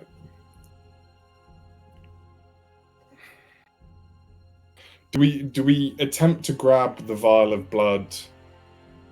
And the problem is, I think if we run for the blood on the day, then we have to basically probably escape immediately after, which means we don't get to him and we don't get to my sister. If we try and grab it the day before, we at least then have the option on the day to do one of / both of, attempt to get my sister out of there / go for him. Yeah. Or do we try and like publicly out him? Ooh. How could we do that though? Like, really? Yeah. How could we, in few words, get everyone to kind of, even a. Or if we're like, look at this blood vial, it's vampire shit, smash it on the ground, he audibly weakens, like, that's got to count as something, I guess. But who are we appealing to? People who he's... Well, the masses, I guess. But I mean, this is a question I actually fully don't know the answer to. Are the masses attending the wedding, or is it just the nobles that he's brought to? I imagine it's like a royal wedding. It's like the famous people will be close to the cameras. It'll be broadcasted, won't it? Yeah. That's true. It will probably be, won't it? You'd make the assumption that the fact that he broadcast the announcement of the wedding, you know, there would be a broadcasting at the very least of the vows or of part of the wedding. Royal weddings are usually lavish big occasions, so obviously all the nobles will be there, but also just higher ups in society who aren't necessarily nobles, that are just wealthy merchants, wealthy people in the people, like, you know, people of higher status than religious organizations, etc. There'd be a lot of people there. This could be a big option. Well, outing him. The problem with outing him is if it goes badly, we're like, that's the four of us fucked. Like, if we don't get people on side, then all four of us are completely fucked. But it's a good idea. Yeah, but equally, killing him there and then is also could potentially fuck us. You know, whatever we do is going to be polarizing and cause. We are, as I said many episodes ago, we're at a point in time where everything we do as a party is going to have seismic impact on the world. Like, we can't expect nothing bad to ever happen when we're making momentous decisions. So if we risk it and attempt to out him, and we are bandited as treasonous, then but I mean, we have already figured out that, like, priorities are save Jaff's sister, kill Antoine. Job's a good one. I say, look, we've got I guess 3 different options here now. We either go for the vial of blood on the day and maybe just do a general recce of Crownspire tomorrow. We either go for the vial of blood tomorrow and attempt to out him, or we go for the vial of blood tomorrow and attempt to kill him. Those are our 3 options. I reckon we just take a vote. Well, I think we'll merge the last 2 options. I was just about to say, like, try and out him. If that fails, dead. Yeah, or out him and say we're now going to kill him for that reason, and then try and kill him. Yeah. I guess the last 2 do kind of merge slightly. I'm happy with either plan. I think that the upside of number 2 is bigger and has more risk to it, and number 1 has less of an upside, but it's a lot more safer for us. Yeah, I'd agree with that. I think that's Because if we come away from this best case scenario and let's say best case scenario isn't killing him, because let's just deem that that's above us, even in a sensible world. If we can out him in front of everyone, that's like game changing. Yeah, it kind of swings the advantage in our favour. Yeah, completely. Let's do that then. Let's do option 2. If everybody is in agreement. I do agree. I do. Yeah, I honestly don't know what the right decision here is. So I think there's so much upside to trying to out him, but there is also, as you say, so much downside. I guess the backup plan, if all else fails, can just be, I mean, booking it. I've got fly, which I can cast on a couple of people to help with that, I guess. And yeah, I guess that's the... Could I, just to get down into the semantics of it, what kind of creature does a vampire count as, Jan? It's undead. It is an undead, isn't it? Yeah, because the magic... I mean, I've got stuff like Magic Circle, which I guess could be helpful in some way. I don't know. I feel like Gil, maybe a discussion about what spells you prepare, because your spells, you've got so much utility in your spells. An idea of like kind of formulating a plan of what we do and preparing your spells in accordance with that could be super useful. Okay. I will, above table, I wonder if I can just copy paste. Can I? Or can I screenshot and put it in the Discord chat, just my spell list? That's what I was thinking, maybe, if you can just like screen grab it and grab it in the Discord. How the fuck do I screen grab? What are you on? Print screen. How do I do that? There's a Do you print have screen a button print on your screen keyboard. button? Oh, Are you Mac? PM picking up the tone. Wow. Probably, Mac probably next to or- F12. No. I'm going to What take you a want? picture on my phone and put it in the Discord on my That is phone. the most fucking Old school. you're a disgrace to Triple G, who's meant to be like an intelligence of 20. Take a screenshot on my phone. If you're on a Mac, it's Command-Shift-4, by the way. Where are we? Adventures of Azureth, General. That's not my nudes, my spell sheet. There you go.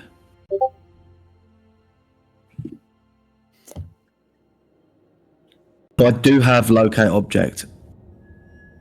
Yeah, I feel like that's an essential take for tomorrow. I know it looks like I've got a shit ton selected, but some of the ones in red with an R next to them are rituals, so it costs me nothing to cast them anyway. The fact I just can't get over the fact that it's not in dark mode. Didn't even know this game had a dark mode. Yeah, that's disgusting. It's in not in dark mode. I think Is there a dark mode? haste and slow could definitely be important. Locate object we need.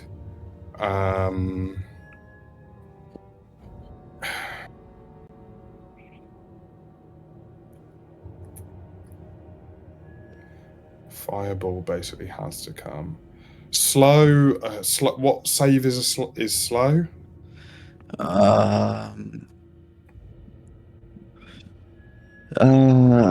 Wisdom. Most of my saves are wisdom. Yeah.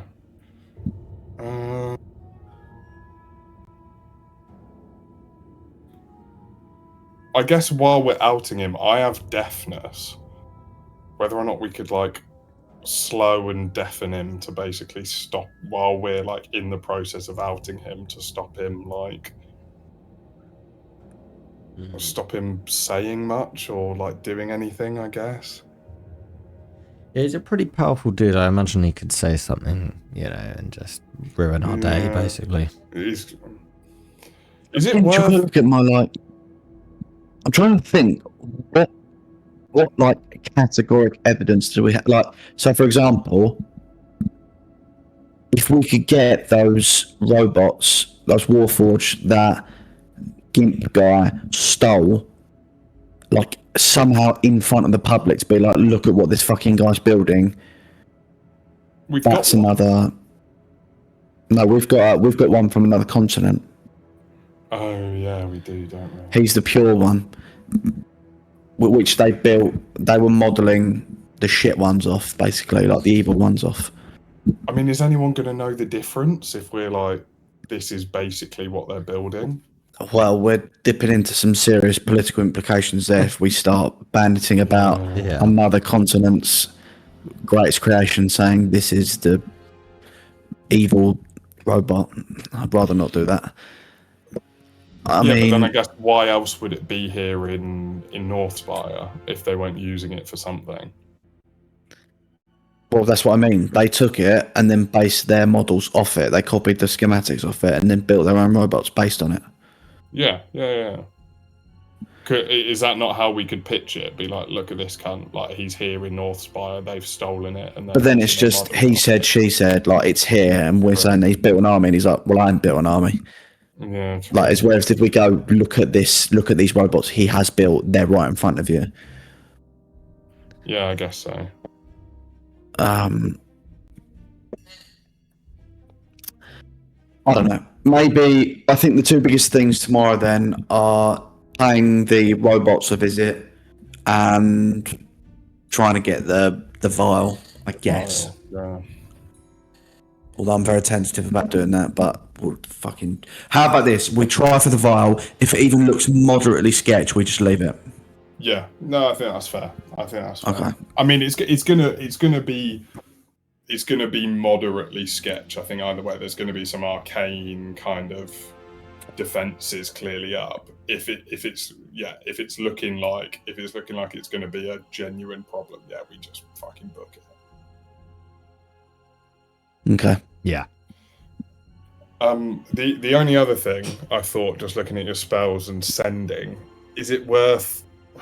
I don't know. Is there anyone we could call in for the day after tomorrow? Like, I don't feel incredibly comfortable keep calling in my Zahith cohorts. Equally as well, if they're seen at an event like this and it kicks off, that could spark. We could actually end up playing into their hands perfectly and end up sparking a war all on our own. I was thinking less about Zahith, and because it is another country that is it could be like, well, look, Zahith have tried to fuck us up, like let's invade them. Is there any Azureth based things we can think of? No, because well, there isn't, is there? Like, unless we get Cyril or whatever. Who's the thief guy? Fontaine from Emberfield. We could get the Emberfield boys. Do they? Is there any purpose of that? I'm thinking out loud. No, I'm thinking out loud. Like, do we gain anything by calling anyone in? We risk them dying. Because Fontaine, he's a named character, and he might die. Do we call in a favour from the fucking Raven Queen? I think we need to not ask like godlike creatures for assistance, basically. Yeah, potentially. I think we're on our own, if I'm honest. But we're not alone because we've got each other.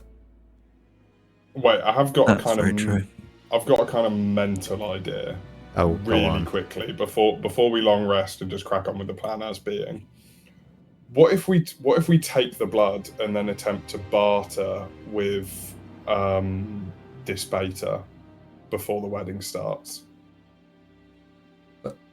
And what is the hope? What's the achievement? We know that there's an incredibly powerful devil that wants this vial of blood. So we want to use I presume that this incredibly powerful devil may be able to offer us something, or it can either be him, or we know another person who likes to collect things, Plague Doctor Man, who's an archfey. What if we got the blood tomorrow, tried to barter with one of them for some help in Bending off. in doing something here? Yeah, but I feel like I don't want to open the door for them to help us take down the current royalty of the capital of Azureth. You know? Look, whereas again, if we do it alone, it's kind of like it's up to us. Whereas if we bring them in, it's kind of like we can be strong-armed into... It is, again, just thinking out loud, but we know both of them would probably want this. And if we can get it tomorrow, then... okay, something to maybe think about while we sleep. Alright, so you'll go have your long rests. You'll get your health back, hit points back, spells back, etc. And you awake the morning. You have 24 hours until the wedding. Are you guys aiming for Crownspire currently? Are you going to the High Archive? We're going there either way, even if we just do a recce, so...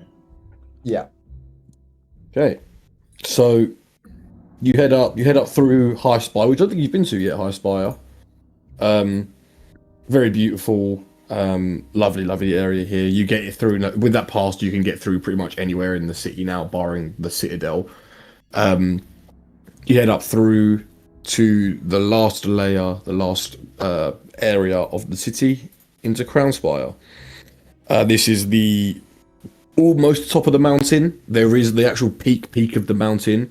It's up further above where the Citadel is, but it's really high up. You are like almost at cloud level. Like you can see the mist begin to sort of hang around the peak of the mountain. The royal area is beautiful. It's like these like sky garden areas that are patrolled by wyverns and these giant eagles that guards can fly around on. And you see a few circling overhead, some training exercises going on. And you head up to the High Archive of Azureth. You see it's like carved into the upper terraces of Northfire.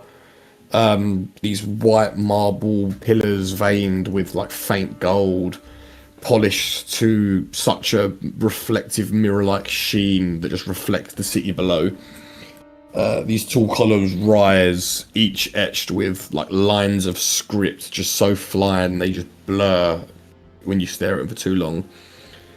A broad staircase leads upwards, lined, no guards, just gargoyles and silence. You guys ascend, and at the top, the bronze doors stand open and wide. On the surface of the doors, they depict moments of history. The crowning of Azureth, different signings of treaties and wars, all these moments throughout the history of Azureth are just embossed onto these bronze doors. And as you enter the main area, the public archive 4, the atrium sort of stretches out in just perfect symmetry. Vast, polished marble reflects everything with just clarity. And above, the ceiling's actually a false night sky. You have like slow moving constellations drifting across a soft twilight, just shifting subtly as they move through above you. There are these floating glass orbs that sort of just drift lazily through the air. They're reminiscent of scrying eyes, but they're more like alarm systems as opposed to like a camera system. They just follow around, adjusting their path just to make sure that no space remains unobserved for too long. There are long tables across the central space, occupied by mixes of scholars, nobles, scribes, officials. People are speaking in whispers, people aren't being too loud here.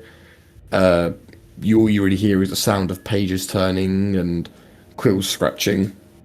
And at the very far end of the hall is a wide, curved reception desk of dark stone. Behind it, there are robed archivists sort of processing requests, sliding documents into slots that then just vanish into the desk. And behind, there are archways with staircases that descend deeper. No guards, no real defenses. As you're in here, just make perception or investigation checks if you wish.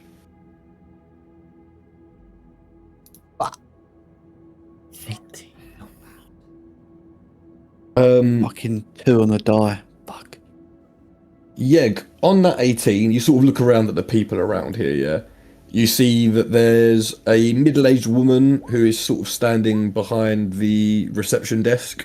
She seems to be like, basically it's a receptionist here, the first point of contact. The table, there's like a long table with people like working. There is an older man who's sort of hunched over a cluttered area of the table.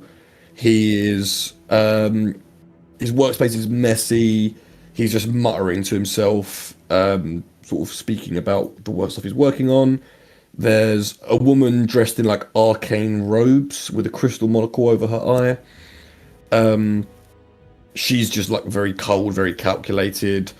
There's a courier walking around. He looks nervous, overworked. He's just like carrying stacks of paper.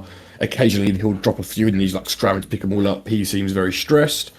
There's another older professor who's sort of working, scribbling down some notes. And one person you actually recognize. Oh shit. From a long, long time ago. You recognize an older man, clearly a wizard. And you remember him as he was one of the mages from Ravenwood Academy all the way back in Waterside. He was one of the people that sat up on the higher seats. He wasn't the Archmage. You remember him as Arcanist Faust. He's one of the elder mages from Ravenwood Academy. He's sitting in the corner, smoking on a pipe, scrolling on some parchment. Oh, fuck. Have I met this guy, or was it just these two? No, just Jaff and Yeg.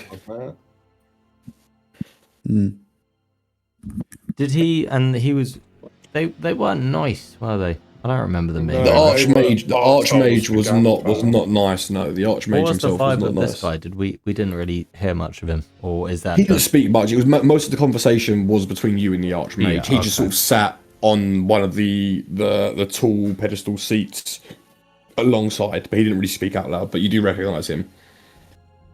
I don't know what to do with that information. I'll be honest with you, Jeff. I'll be honest. I recognise the guy. Remember him from Ravenwood? Remember? Yeah, I just remember that place being bad vibes. How off limits is this place? Like, if we step out now, are we like made or? This area, you know, is like allowed for the public. It's completely fine to be around this area. Deeper, you would need permission and or a guide. But this main area you can walk around in is completely fine. It's more if you try and delve deeper that you might need to talk your way through, like, or go off some credentials or something like that.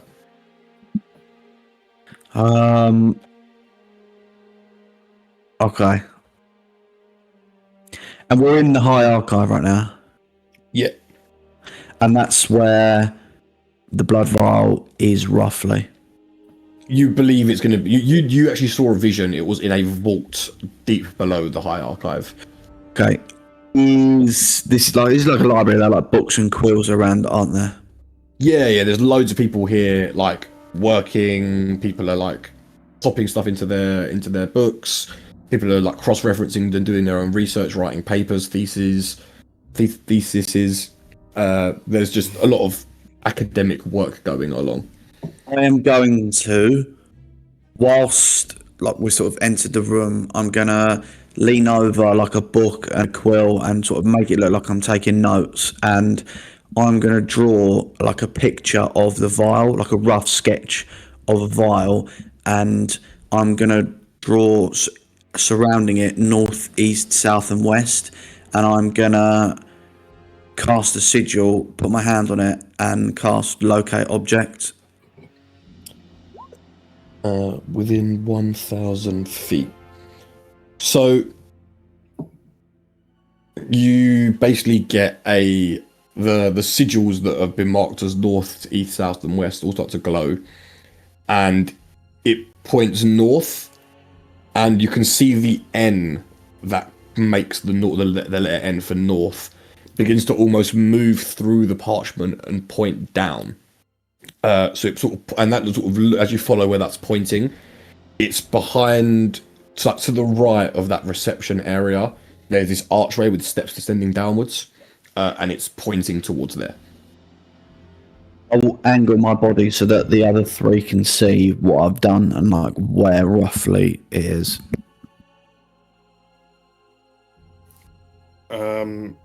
Can we as a group start heading over towards said archway? Not like as if we're going through it, but just towards that area of the High Archive. Yeah, you start walking over that way. As we get closer, I mean, can we get like, I don't know, like how far away is close without having to like literally like the atrium is past the probably desk? about 120 foot wide.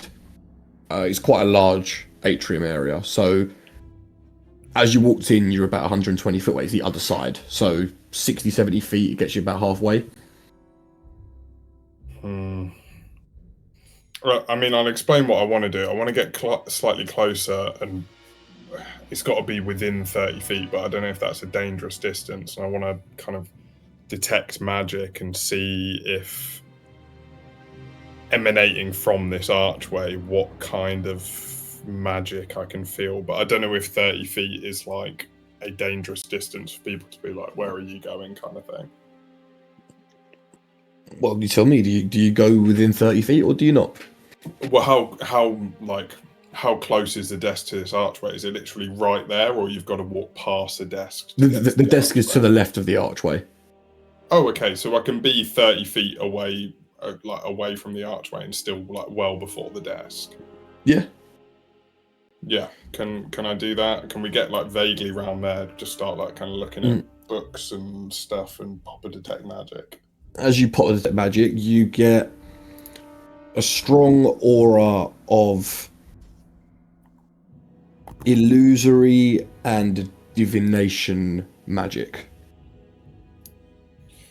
Okay. I'll hold concentration on that, but I'll also reiterate that to Gil, because he's gonna maybe be able to like do the most with that information.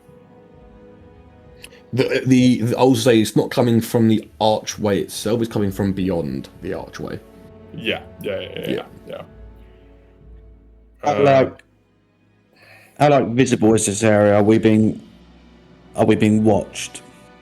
The receptionist has noticed you come in, but you're well within your rights to be. If you're allowed in Crown Spy, you're allowed in the archive in essence. So she has no reason. She's not like staring at you, but she's noticed your presence. But she's scribbling on her papers in front of her, not really paying you mind unless you come to her. Like if I probed that archway, like would I get questioned, or would they let me do that? Do you think? You can certainly try. Don't do it. Well, we're gonna go for the archway at least, even if we don't go all the way in there, presumably. So is it distraction or talk our way through? I mean, listen, we could probably talk our way through it, you know, just by asking. You know, it's one of those things where it's just like, what with confidence you say, hey, I just need to get through there, is that all right? And they go, yeah? Maybe we do that to the nth degree. Maybe we say like, oh, hey, like, we were sent here to double check, like, the vial is okay, like, just fully just bake in all the information fully just that we fucking know and like just shove all in and hope for the best. I don't know, because like, I don't know what lie we would say to get through otherwise. It's like info bombing. Like, you're giving them so much information, it's kind of impossible for us not to be involved. You know, we didn't just pull this. You don't just mention the blood vial without knowing there's a blood vial. you know. Let's do Yeah, it. fuck Let's do it. Let's do it. Let's do it.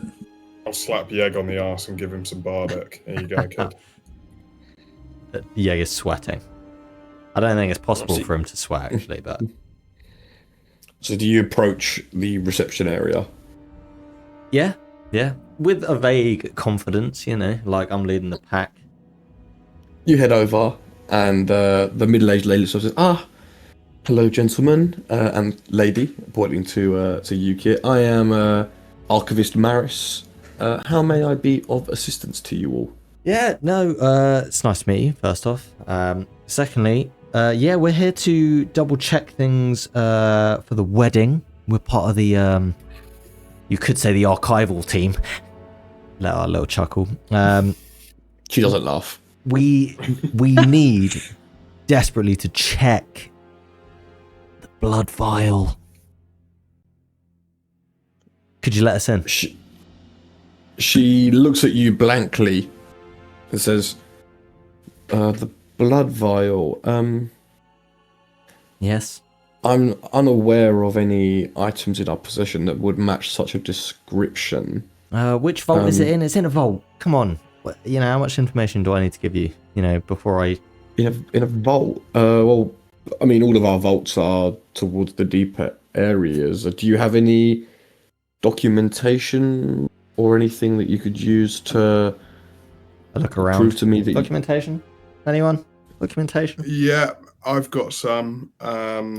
I'll cast Phantasmal Force, and I'm going to craft a document that is signed by Antoine Platisse, granting us access. It's like I hold to out my check the hand vaults. asking for documentation, and Jaff puts one in my hand. It surprises the shit out of me.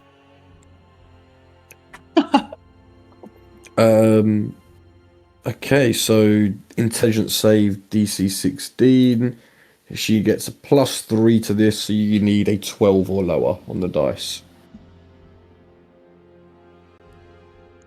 Ooh. Silvery barbs. Yeah, go on, Sylvie Bob's it. Silvery barbs, so she has to reroll. Yeah. Nice. She fails. She says, okay, well, I can't help you with where you need to go, because I don't believe I know what you're after. But, well, I mean, when you head down the corridor without end, I'm sure you'll, what you're after will appear for you, in essence. So that's kind of the way this place works. But you have my permission to descend to the next layer of the archive. My orbs will allow you to pass. Unreal. Thank you very much. Is there anything else I can do for you whilst you're here? Would you like a guide, perhaps? No guides needed, but I'll tap my nose and be like, top secret archival team. So just best to not let anyone know about this, unless it's obviously His Highness, of course.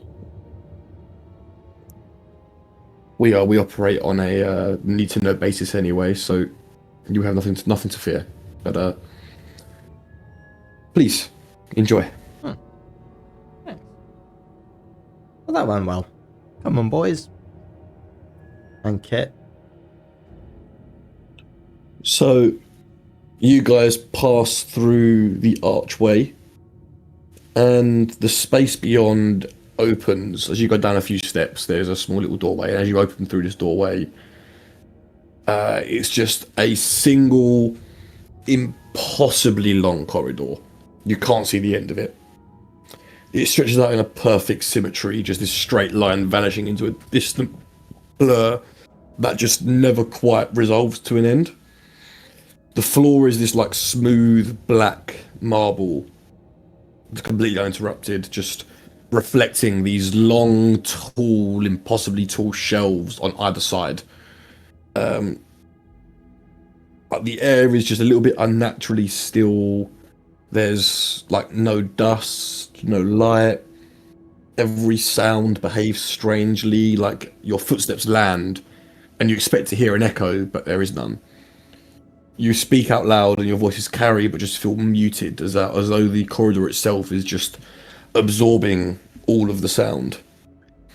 There are no intersections, no doors, no branching paths, just onwards and forwards. Who is at the front of the group, may I ask? I am not at the front, but I'm probably in the middle of the pack somewhere. I think I'd be leading still at this point. Alright. Yeg. When Yeg is not really thinking about anything, what does Yeg think about? When he's not thinking about anything, how can I turn this into a book? How can I turn this into a cohesive 3-act structure? As you walk along, you start to hear the clacking of these shelves almost shifting, and the books start to they almost slide backwards and then slide forwards, and they change. As you start to walk along, you just see these shelves of books either side just begin to change the names of the tomes. And what were just blank, empty tomes now say things like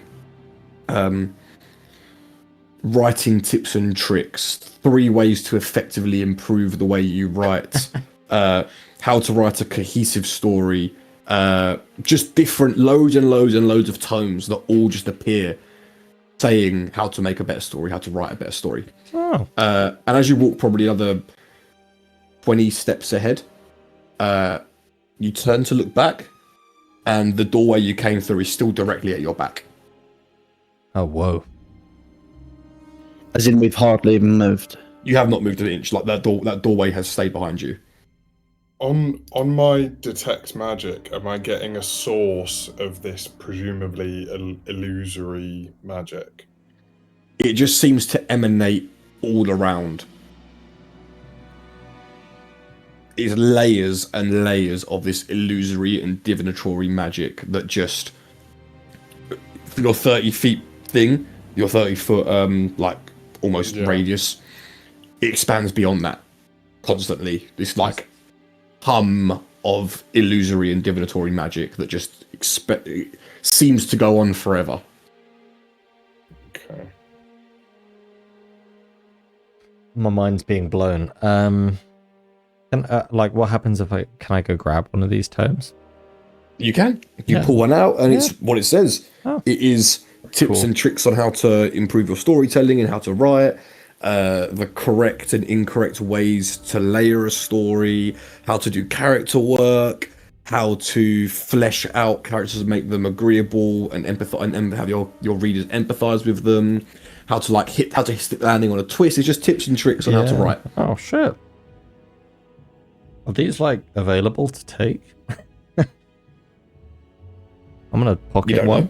I'm gonna pocket one. See what happens. Yeah. Another book where you took it replaces its spot, but it doesn't disappear. I'm intrigued, guys. I don't know what's going on. Can you see this? What's going on?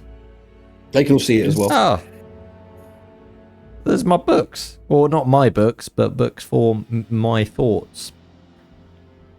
Is it like a room of requirement type situation? But for books. Does it give you what you want? It's giving you what you're thinking about.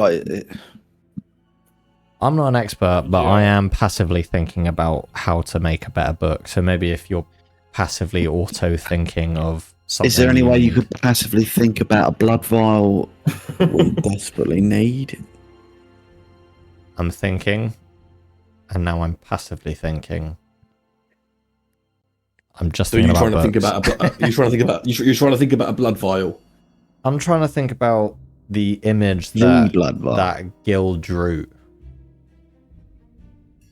You hear the clacking of the books once more, and the next ones that come out are things like how to make glass look realistic using charcoal and ink, how to depict a liquid through a drawing expertly. God fucking damn it.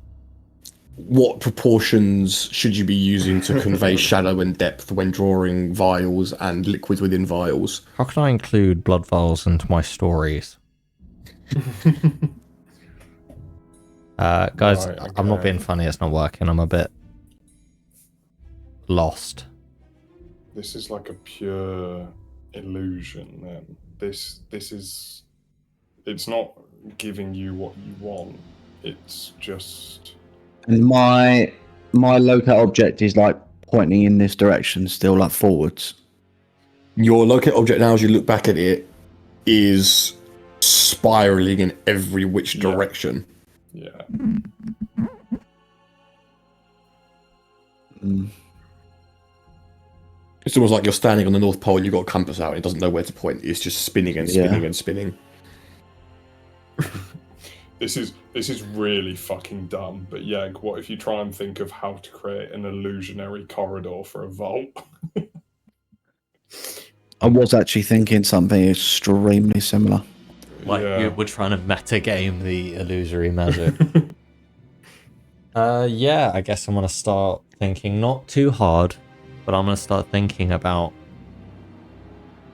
an infinity corridor leading to a vault. Books once again start to clack and clack, and you see understanding the weave, illusion magic, and tips and tricks. How to make locations seem real, casting the spell illusory terrain. Once again, all the books seem to tell you how to make this illusory magic happen. Is the tome in my pocket still the same tome that it was? As you pull it out, it's now a tome about illusory magic. Ah, fucking god. Okay, right. This could be my last resource, but it seems as if this is an innate spell. Then, from like the fact that it was talking about the spell illusory terrain. I mean, can I make a check before I cast it? Does this feel like magic I can counterspell? Make an Arcana check. Does anyone here have dispel magic? Counterspell. See, for me, like counterspell is like a reactionary to a casting of a spell in that moment. Yeah. Like this is more of a dispel magic thing. I don't have Does it, it- though. Does anyone have that? Yeah. Do you have dispel magic as a bard? No. I have counter charm. That's all I've got.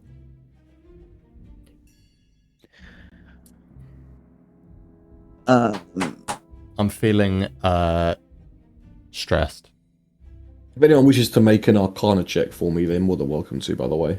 I have okay Arcana. No, well, someone has probably better Arcana than me. Yeah. 28. That's Gil, that. as you reach out and start to try and understand the magic, now you have a real affinity to divinatory magic. So you understand really well how this magical system works.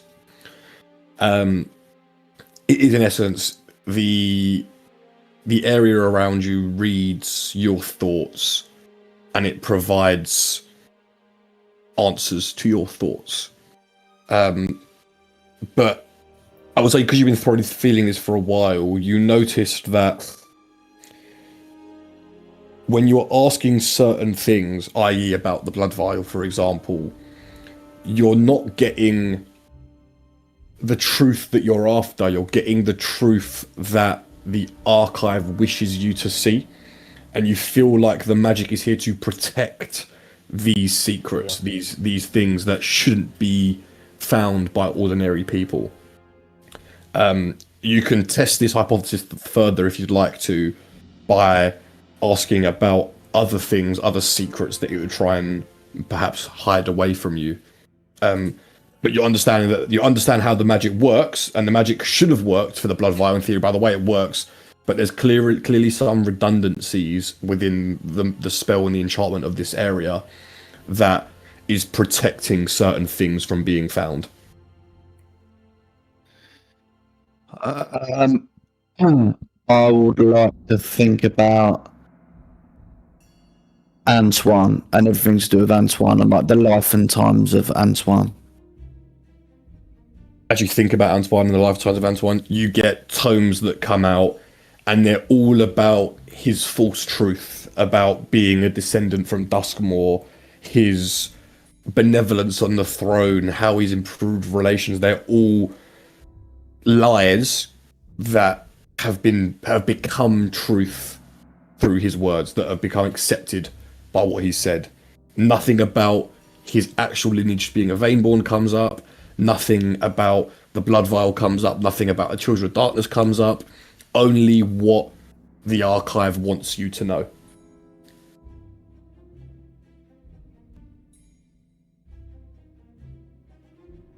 Yeah.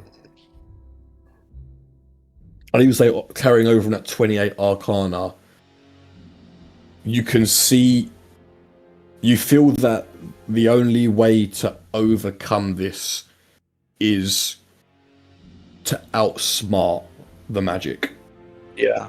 Just asking it a question, it will never give you the answer you want. You have to try and find a question that will outsmart it or cause it to be some sort of paradox or something like that. Yeah. AIs hate double negatives, guys. Come on, Yeg, you're clever. Am I clever? I want to not see. I don't think I'm smart enough for this. We would like to not see the thing that we are not looking for. I think that I don't want to be shown the entrance to the vault. You see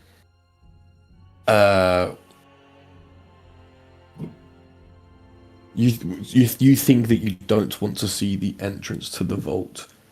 You see a like steps descending downwards, and as in like you see a tome appears in front of you that opens up, and there are like steps descending downward, and where the steps would lead to an opening, they are like it's like scribbled over, so you can't see the thing past it.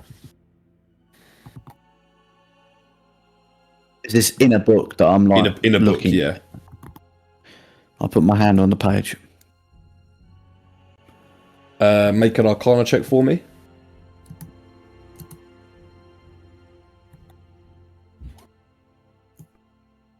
You feel that this piece of paper is not showing you an illusion at the moment. You feel like it's almost showing you something that actually exists, but you're unaware of how to take what it's showing you and make it real, because it's only showing you the truths it wants you to see. You covering up the vault door has found like is got halfway through outsmarting it, but it's still only showing you what it wants you to see. You have to find it to show it something you want to see rather than what it wants to show you. Is that me out?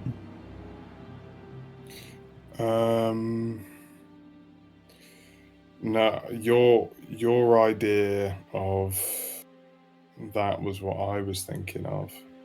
I mean,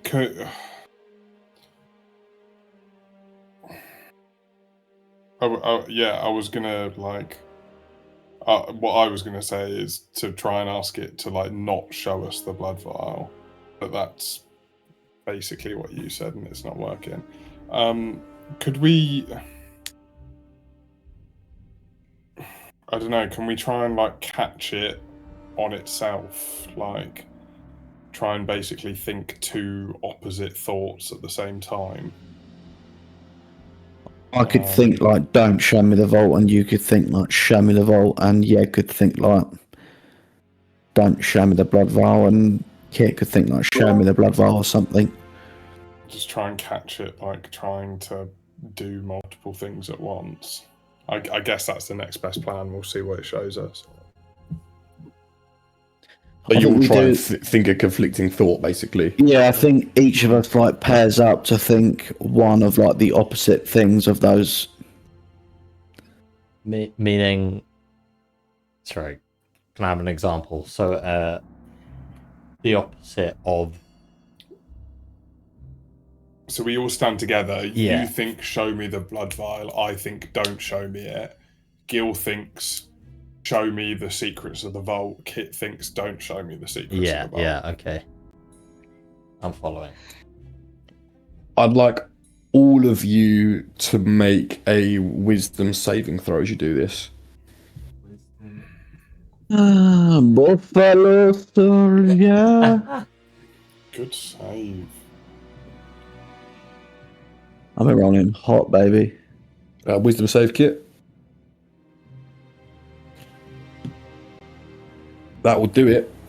So as you all think these paradoxical, conflicting thoughts, the books begin to click and clack and bounce off of the shelves. They start to fly off the shelves and hit into each other, and there's like this swirling, just almost tornado hurricane of tomes. And as they settle, they basically become a pathway over the marble corridor floor, and then begin to shift and form a staircase descending further down into the darkness. Right, looks like that'll do it. Let's follow it. Yeah. Someone else lead the way this time. I'll go first. I don't mind. That's right. Cannon fodder. Probably got the most HP at the moment, so. So, as you guys descend downwards, you end up. The staircase goes downwards into this deep, vast darkness, and it opens up into. Oh, sorry, it's the wrong layer. It opens up into this large cavernous space where the ceiling hangs low, almost like curved as it hits the walls, almost like the entire chamber is just under constant pressure. And at its center, you see on a pedestal a vial of blood just suspended in midair above this platform of this like bronze material, and the vial of blood is just suspended in the air directly above. Let me just drag you all onto here. Right. What's the bet? That there's an intense amount of security. What I was about to say already, is this like an Indiana Jones thing? Well, it's suspended in the air, isn't it? Yeah, but is it like as soon as that thing is taken out, it's gonna kick the fuck off? Can I make an investigation check to like any pressure plates on the floor? Make an investigation check. You don't see any pressure plates on the floor. I mean, I was gonna say, can I look at as well? So can you just do it with the help action? So Yeah, you can roll it again. with advantage. Right. My previous statement still stands. I could just mage hand it. Do we want to And try and just- replace it with something? Replace it with what? Potion of healing.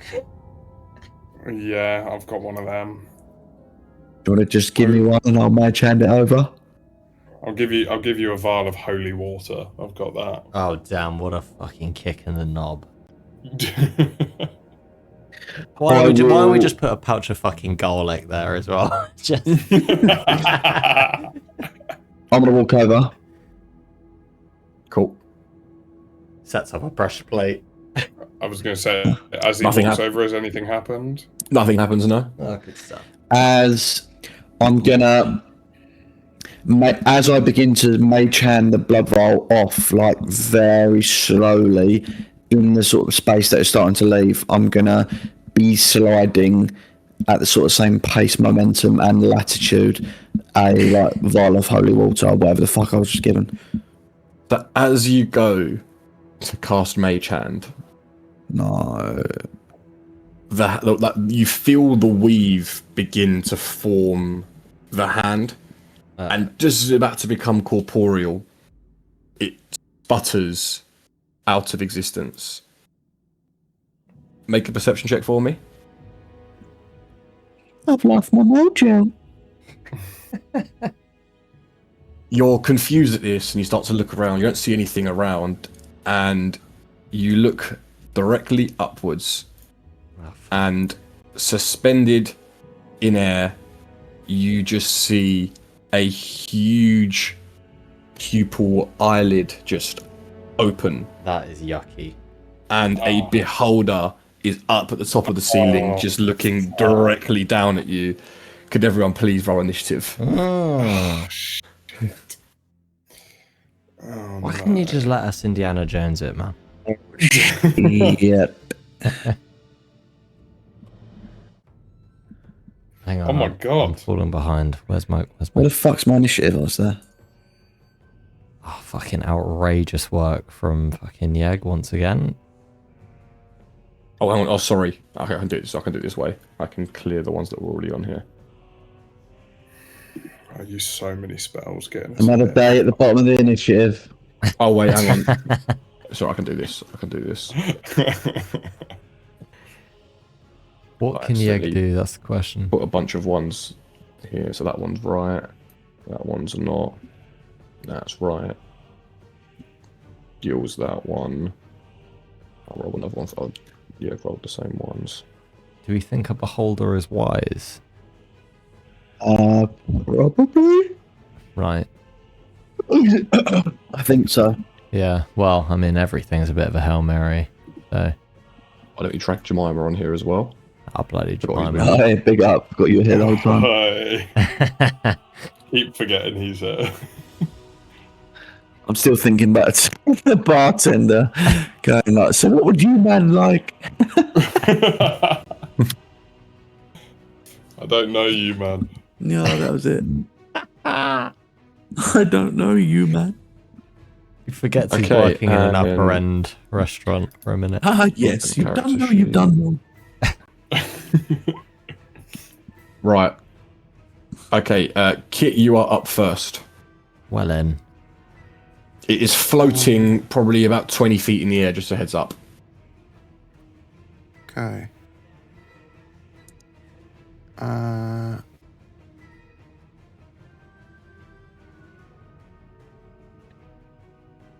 One second, sorry. I'm just reading. Ah, lovely.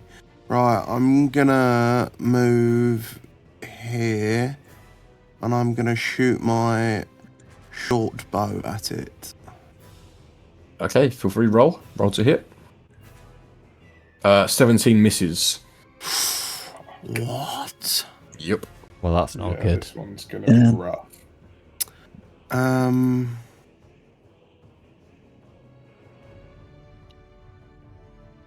Do I still have that wand on me? The one you would have a is it a wand of chain lightning or is it lightning storm? Can't remember, to be honest. I just wrote wand in my inventory. No, it's a wand of lightning storm. Yeah. Can I use that? You can. Sorry, what wand of cool lightning, not lightning storm. Cool lightning. How does it work? Let me just pull this thing in here. Yeah, you can. It's a dex saving throw, and it's 3d10 or half on a failed save, and you can cool it down every turn with an action if you want. So I'm assuming you're going to cool it down above the beholder. Yeah. Okay, so it's a dex save. It will be a DC 15 because it's a wand. It fails, so roll 3d10 for me.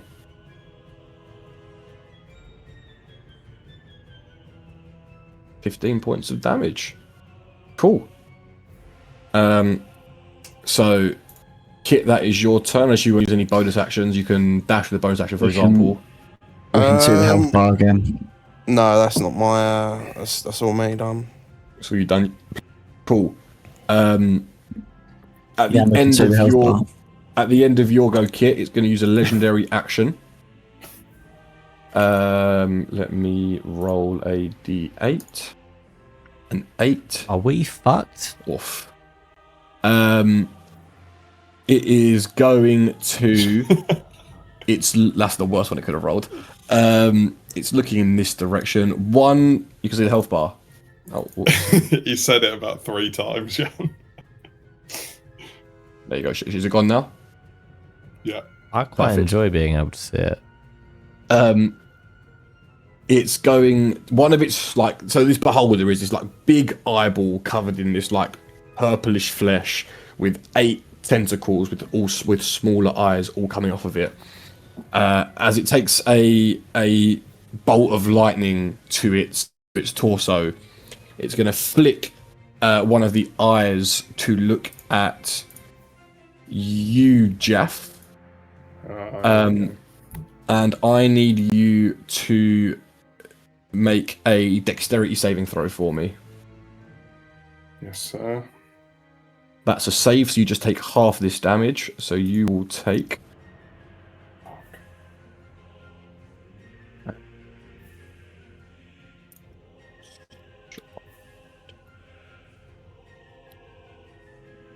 $20 points of damage. Jesus. Yeah, from a save. As Oh a my fucking god. black bolt of just putrescent necrotic energy just slams into your chest, and some of the armor you're wearing just begins to like slowly disintegrate and turn into ash as the disintegration ray hits you directly in the chest.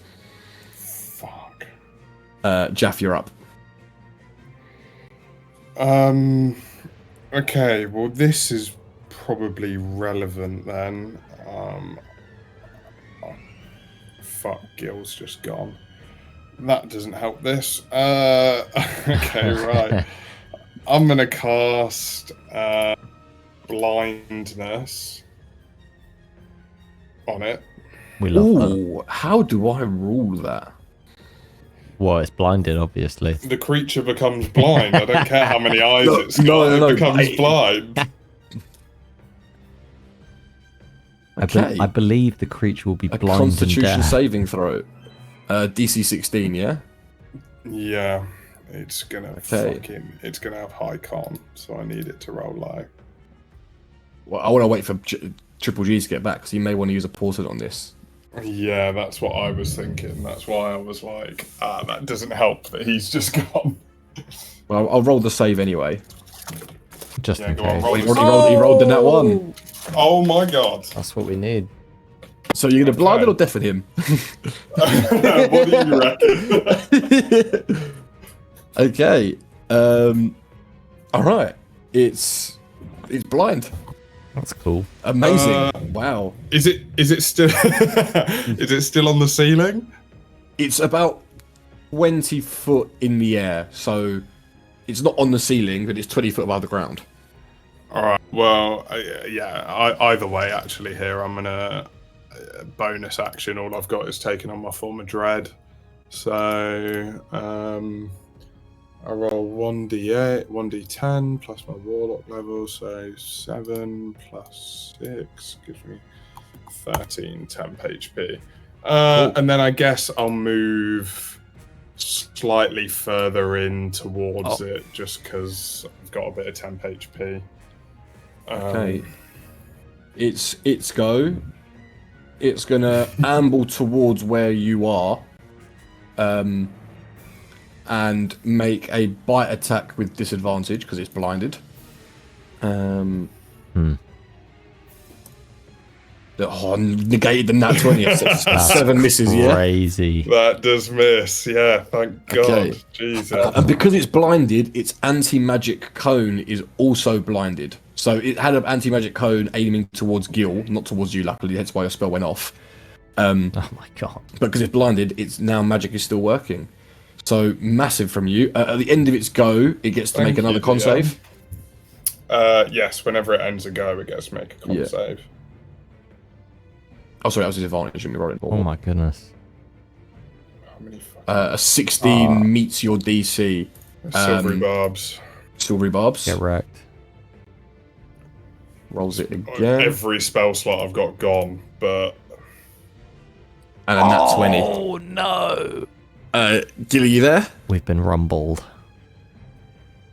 He's not. It's his go next. Kill. It's his go next, so I'll have to wait for him anyway. So when he gets back, I'll let him know what happened. Gil, man. Thank you for your actually audible appreciation for that. I thought that was quite smart. Very smart. Thank you. I wasn't sure whether to rule it that you blinded its main eye and not its smaller eyes, but like technically you blinded it. It's got eyes. Yeah. If I have 2 eyes and you blind me, you do blind both my eyes. What was smart? Jaff made a madness. He cast blindness on the beholder, so he blinded it. It's made it save on its go, but it's your go next. But obviously, I'm asking if you would like to use your portent in this moment. Yes. I thought it was much. Cool. It gets a 9. It gets a 9, which with its modifier is not enough to overcome the Can I DC. have my silvery bar? Can I have my spell slot back? No, that's not my fault. No, blame Gil for not being here. And Gil, is your go, and because it's blinded, I'd say make an Arcana check for me, Gil. Fuck yeah. You're checking out the Arcana RN. Have that plus 11. So the reason why your mage hand sputtered out is because you know that beholders, their main eye, produces like an anti-magic cone wherever they're looking. But because it's blinded, that anti-magic cone is not currently in effect, so you can cast spells and there will not be. Immediately realising that, I will cast the strongest spell I have, which is Phantasmal Killer at level 4. I love that. And just let me see this for the description.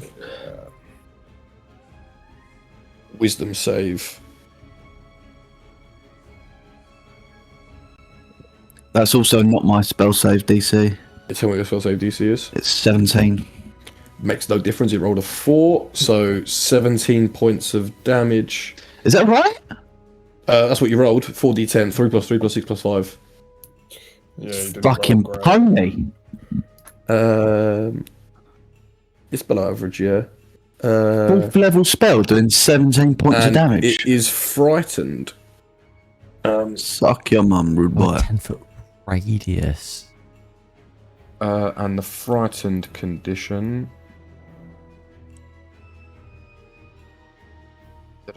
Does it apply status? There it is. Is it a concentration spell as well? It is. Yeah. Jeff, He can't see you, so it doesn't actually affect his ability rolls, ability checks and attack rolls. But he can't move He close to can't- you anyway. Yeah, and he can't willingly come anywhere near me. Yeah.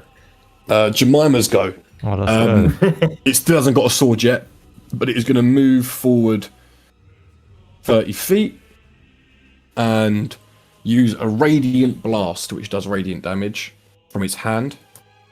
And nat 20's it. Oh my god. Big up yourself. You see that Jemima runs forward. It drops the cloak. It's now just standing there with a fake mustache and a beard. And the Oh, yeah. like glowing yellowish gold orb, like divine lights in his chest, starts to glow. And he just like flexes his chest out, and a beam of radiant energy flies forward, dealing 17 points of radiant damage as it hits D10. the beholder. Yeg, you're up. Why does it say I've got 0 on the... On his 0. That's crazy. No, because these ones accidentally persisted, so I can put them at 0, so they're not involved. Okay, what I'm going to why's do is a bit of craziness. I'm going to go a little bit forward. And then I'm going to cast Shatter. Bosh. At level 2. You'll have to see it. There you go. Oh, DC 16 con it is, save for the it is. beholder. Ah, It makes the save, so it just takes 8 points of damage. 8. That's not... It's not nothing. And then... doesn't do anything, does I'm it? trying to think. What do I have as bonus? Bardic Inspire, maybe? It's a bit of a vibe. Who would you like to inspire? I'm going to inspire Kit next. Since he's Alright. next. Gives him the old D8 if he needs. All right, Kit, you are on deck, and you have a bardic to use as well. Sweet. Bum.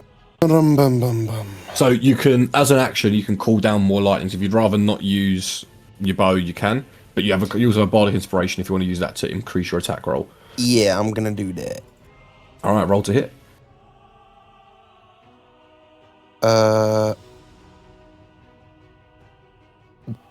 What do I? Oh, you doing your chain lightning? Yeah. Oh, your cool lightning, that just hits. That's just a save. A dex save throw, it will have a disadvantage because it's blind.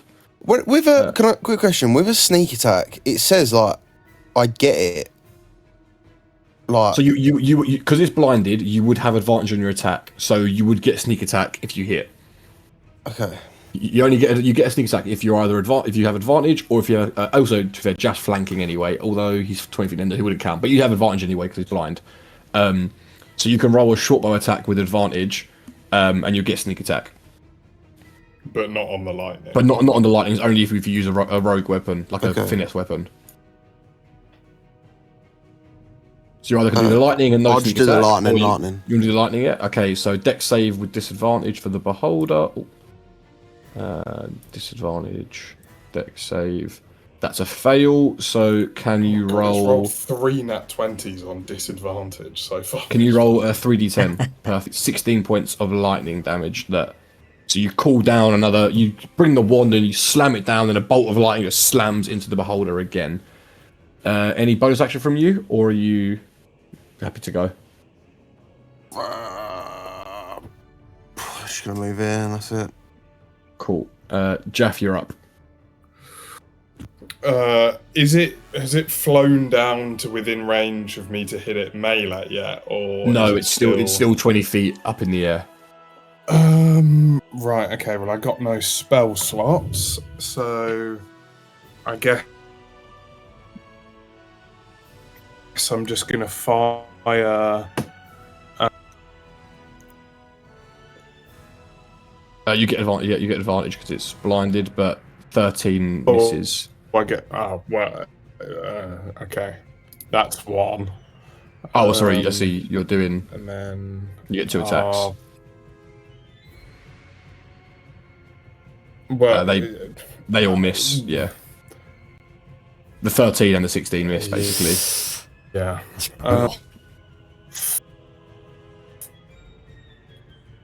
that your go done? Wait. How does my resourceful work? On one attack, right? It lets me re-roll a dice. So if you could, basically, you could roll one more. You could roll one more dice with just a flat one. I don't know if that's worth it just for a fucking Eldritch Blast.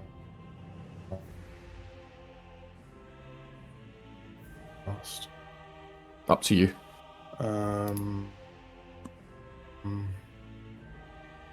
I don't know if there's anything I can do. I've got no spells for bonus action. Okay. I tell you what. I'm gonna take on my. Stay where I am. Okay. Cool. It's the Beholder's go.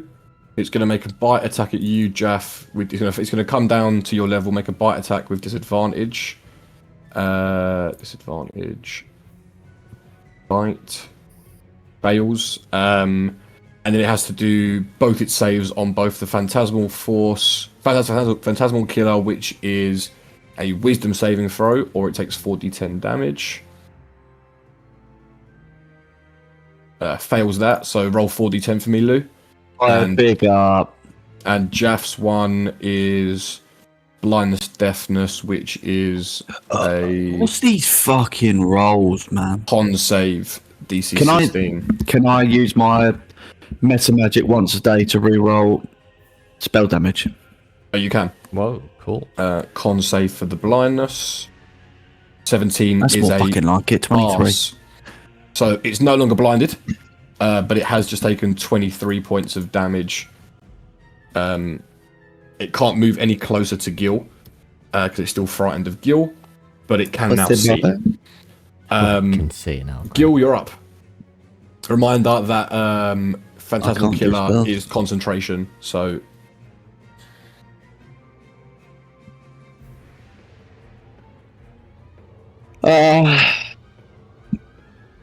it's. I'll tell you now. By the way, it's cone where it's looking, so you can see. It's a reminder. It is a. Is it 120 foot cone? 150 foot cone. Yeah. Cone. Is pointing in that direction, so it's actually going to get all three of you guys in currently where you're standing. You obviously can move. I'm going to just leave it to linger. I'm going to leave it to linger so you can see, but in that region, magic won't work.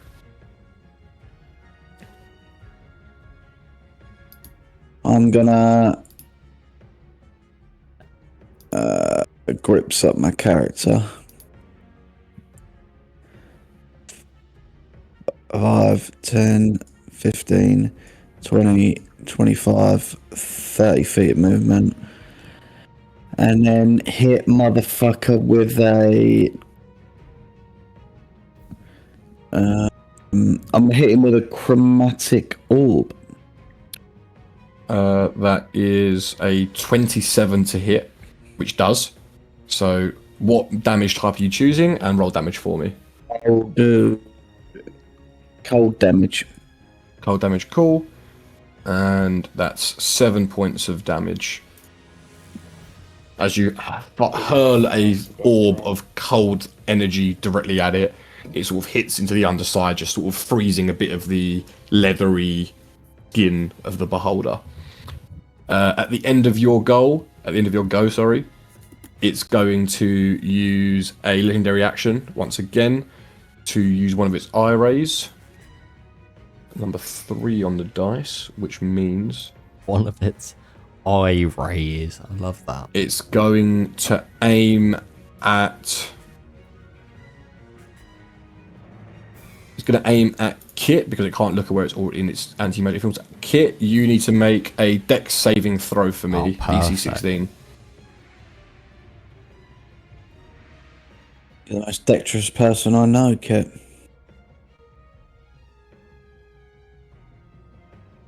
Kit? Fred? Looks like you're aiming at me instead. Sorry, say that again. Dex Just save. a dex save for me. Dex save.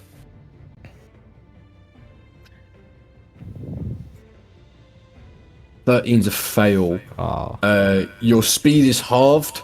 You can't take reactions, and you can either take an action or a bonus action, not both.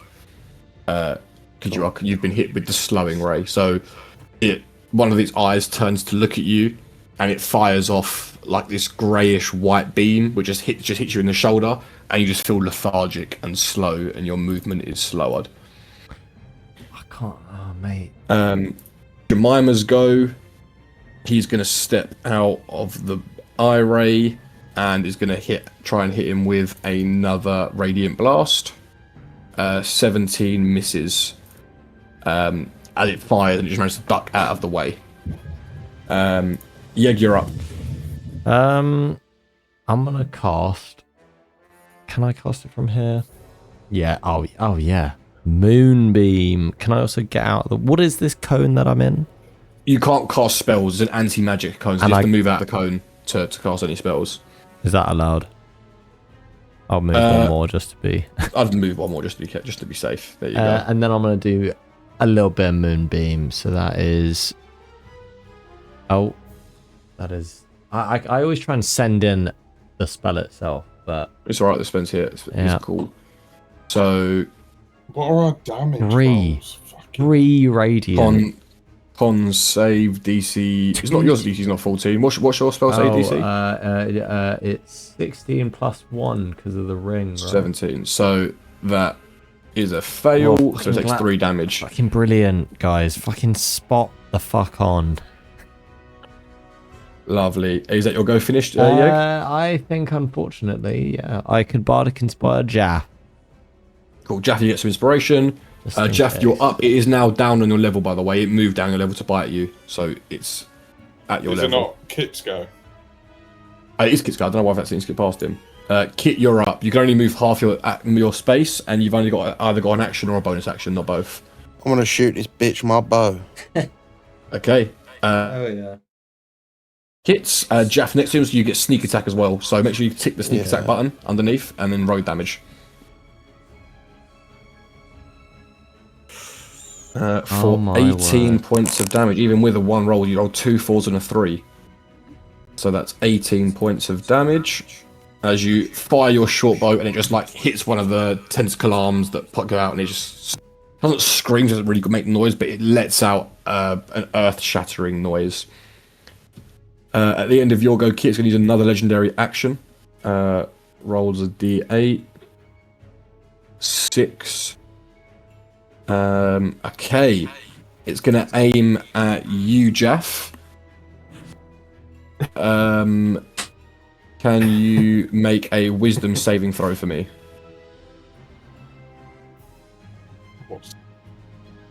You've got. A 6 is a fail. Got a You bardic. are asleep and you remain unconscious Can you not for do a 1 bardic minute. on a wisdom save? You can. You can roll bardic. You get d8 to add to it. That. I think is your bardic. Oh well, you'd have to basically roll a d8. I will. You do not. You don't know the DC. Oh. Oh, you can do your heroic inspiration. You can re-roll it. So can I roll it again? Hell yeah, Yep. dude. Wow. You stay awake dude, with your nat well 20. Done. Well fucking done. Good. So it fires it off its sleep ray, and you just manage to duck out of the way and resist the urge to fall asleep. Now, Jaff, is your go.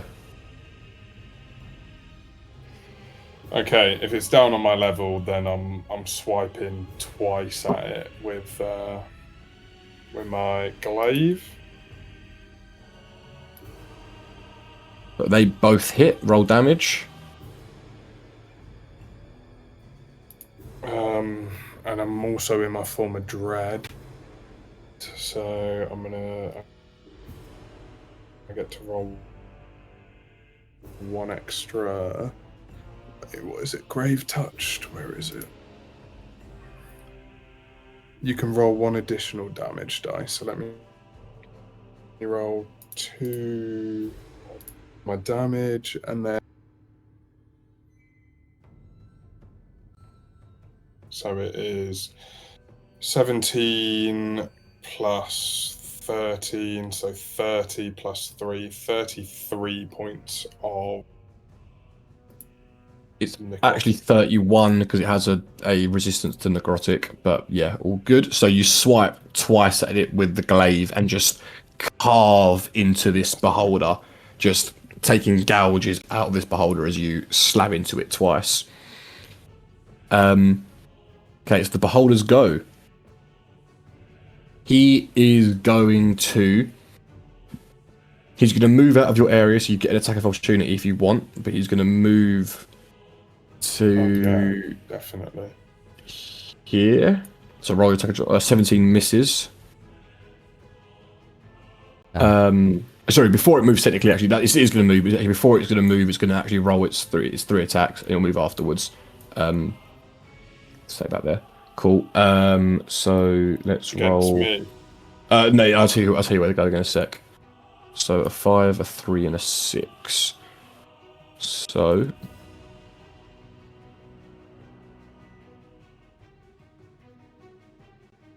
it's going to aim 1 at Yeg.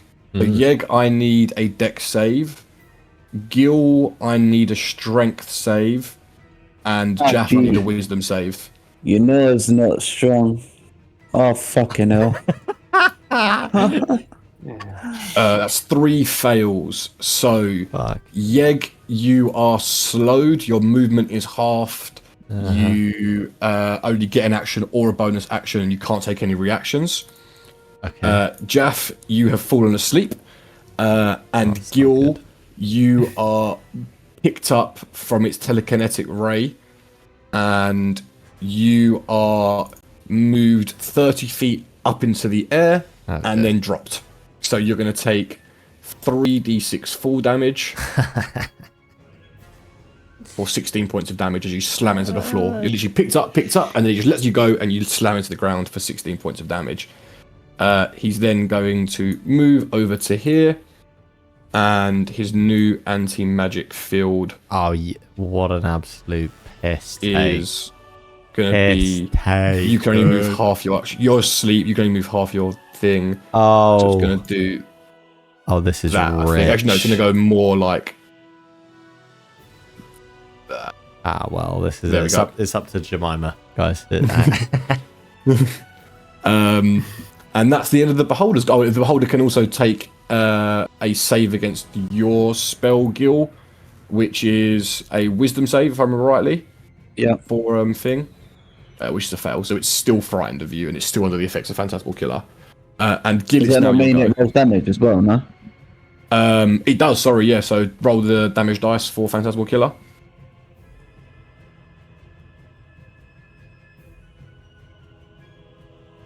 $30. Ooh. Nice. It's looking really, really bad for it right now. Gilby, you are up. Use my movement to go.